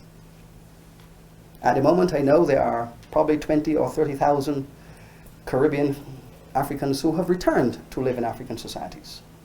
We also know that they continue to suffer some harm in these societies because they do not get citizenship. Their children are denied citizenship. And this, of course, in my view, is a breach of human rights. There's a question of health. This is particularly disturbing to all of us in the Caribbean. For those of you who are looking at the Caribbean world through South Africa and you see all of our great cricketers, or all of our used to be great cricketers, and you see all of our great athletes, the fastest man in the world, the fastest woman in the world, the second fastest man and the second fastest woman, and you say, my word, those African people in the Caribbean, they are really fit. The fact is that that image glosses over the fundamental truth that the African people in the Caribbean are the unhealthiest people on this planet if we take the criterion of chronic diseases as our measurement. African people in the Caribbean have the highest incidence in the world of type 2 diabetes and hypertension. In fact, over 60% of all black people in the Caribbean over the age of 60 have either hypertension, diabetes, or both. Our medical scientists have shown that this is linked directly to the stress profile experienced by these people during slavery and colonization. And the interesting feature of this is that the same characteristics do not exist in West Africa. And the only other part of the world that has the same pathological conditions are the states of Mississippi and Alabama in the US for the same reason. Which would suggest that these Africans have been taken through a process of physical transformation, emotional transformation, that have rendered them unhealthy. If you add to that the fact that the drugs that are used to treat hypertension in the Caribbean, most of these drugs are clinically tried on Caucasians. And Caucasians do have a 90 to 95% response to these drugs. The remarkable thing is that West Africans have the same response as Caucasians to these drugs. So these drugs that treat hypertension among Europeans are also very effective in treating hypertension in West Africans. 90 to 95% response. But in the African Caribbean population, it is 65%. The question therefore is, if you take my own situation, my ancestors are out of West Africa. They have a 95% response. We in the Caribbean, we have a 65% response. But we are their genetic heirs. So what has happened between West Africa and the Caribbean? It is the impact of slavery and colonization. And so we say to the pharmaceutical companies, how are we going to carry out the biochemical research to have these drugs adjusted so that we could bring the Caribbean black response up to the same level as West Africa and European? They said, well, there are only 15 million. There are only 15 million Africans in the Caribbean. It's too small a market. If it was an African problem, we would invest in research. But we're not going to spend all of that money to cure a problem for 15 million people. And so the Caribbean Africans, victimized as slaves, are now victimized again as free persons, and are dying at a rate much higher than their West African ancestors, and at the same time, their European enslavers and their descendants. So they are doubly victimized if we take this. These are the kind of issues that the Caribbean Reparations Commission will be treating with. Because something has to be done to repair the public health catastrophe in the Caribbean around chronic diseases. Then we have questions of illiteracy. The book I wrote on the question, Britain Black Debt, identifies all of the major government structures, companies, royal families, aristocratic leaders, corporations, banks, insurance companies that generated millions of dollars out of their ownership. I see my colleague here has a copy of the book. On the cover of that book is a wonderful photograph. It shows Queen Elizabeth, our Queen, visiting Barbados in 1966. And our Queen is visiting Barbados to visit the sugar plantation of her first cousin, the 7th Earl of Harewood. On the surface, there's nothing wrong with that. The Queen goes down to the Caribbean to visit her cousin on his sugar plantation. That's fine. That's okay, that's okay. This plantation had been in his family from 1782, when the first Earl of Harewood bought this estate of 300 acres and 232 enslaved Africans on it. From the 1780s down to 1975, this family owned the sugar plantations and all within it. It was the basis of one of the largest fortunes established. In fact, in the 1780s, the Lascelles family that owned over 8,000 Africans across the Caribbean was classified as the richest common family in England. And they arrived in the Caribbean as poor. John Lascelles had £5 in his pocket. 130 years later, his great-great-great-grandson is the wealthiest man in Britain, with the 3rd biggest castle. And he brought his slaves from the Caribbean to build his castle in England. The King of England said, I cannot have a man who is so wealthy without a title. And so he was given a peerage and he became the 1st Earl of Harewood. And the properties passed down to the 2nd Earl, the 3rd Earl, the 4th Earl. In 1922, the 5th Earl married Princess Mary, the King's daughter. And so the slavocracy married into the monarchy, married beautiful young Princess Mary. And as a result, the 8th Earl and the Queen become first cousins. And so she comes to visit her cousin's plantation. And on that plantation, most of the people working on it were the descendants of the enslaved. But the relationship between that conversation and reparatory justice is not taking place. It's not taking place. But surely, the 21st century cannot bury this history on the beach. It has to be made available for everyone to have a conversation.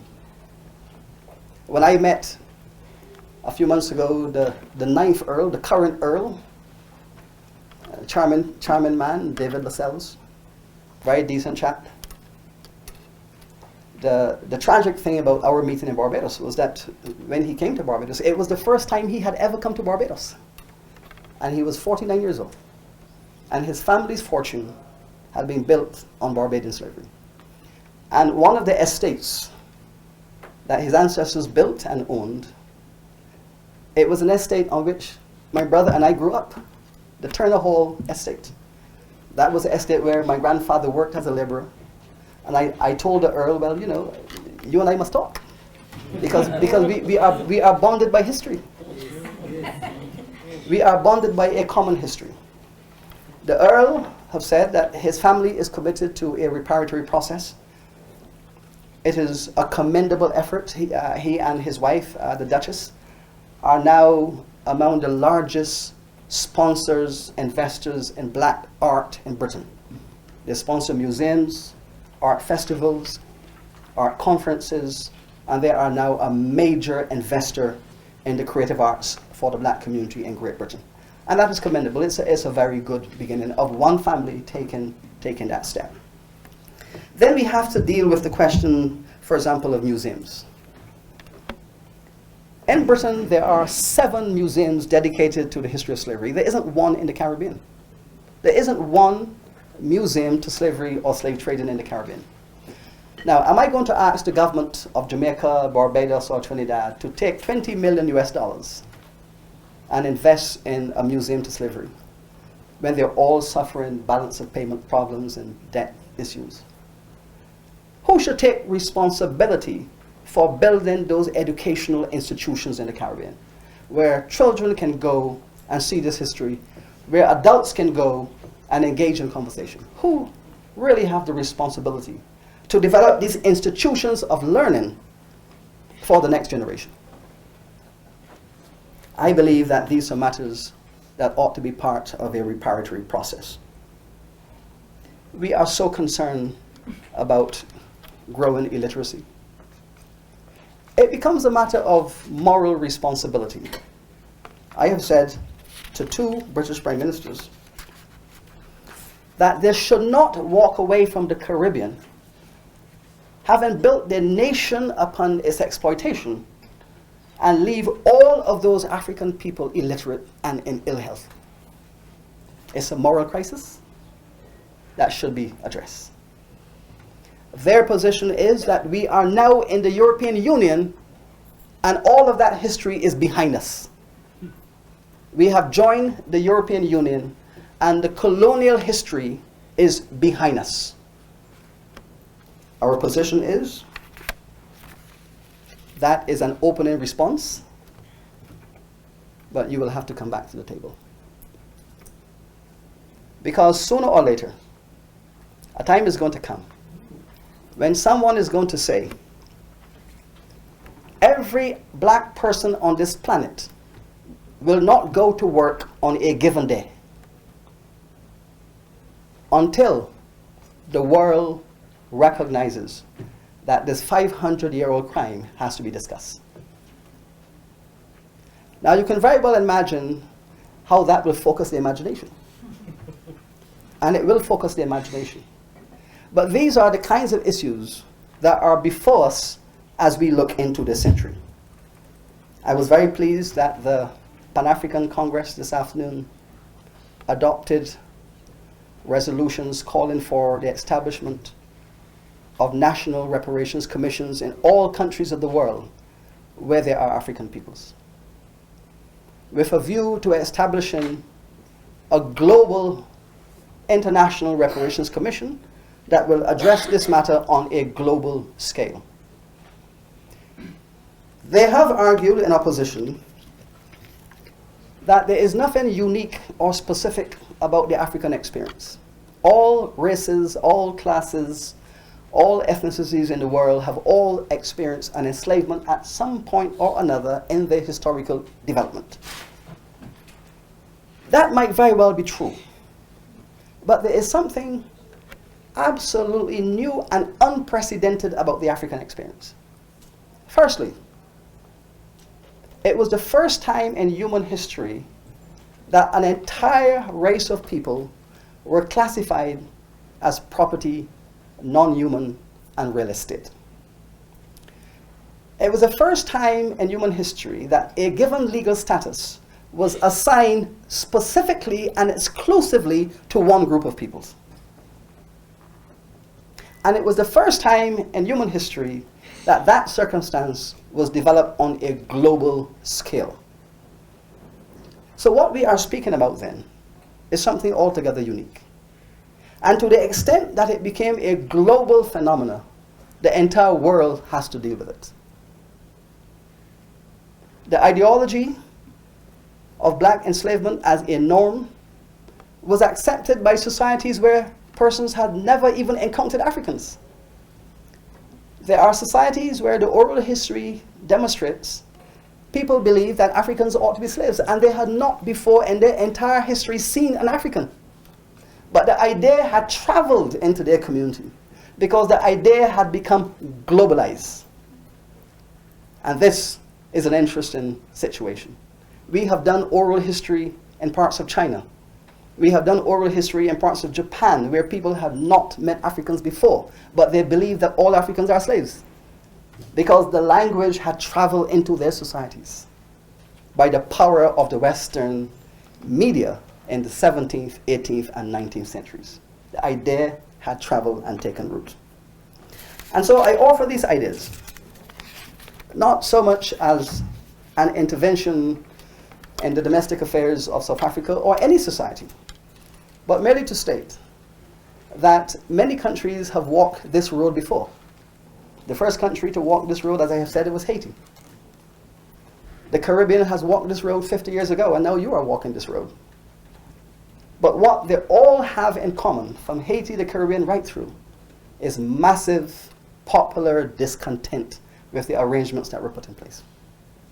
And therefore, I would suggest that if we learn anything from history, if we can learn anything from history, it is that if we are concerned with the commitment to humanity, we have to use our finest imaginations, our deepest moral sense of outrage, and we must commit ourselves to the application of the finest thoughts to resolve these problems. If we walk blindly into the future, in ignorance of this history, we will find ourselves repeating the history in one place after another, after another, after another. I thank you.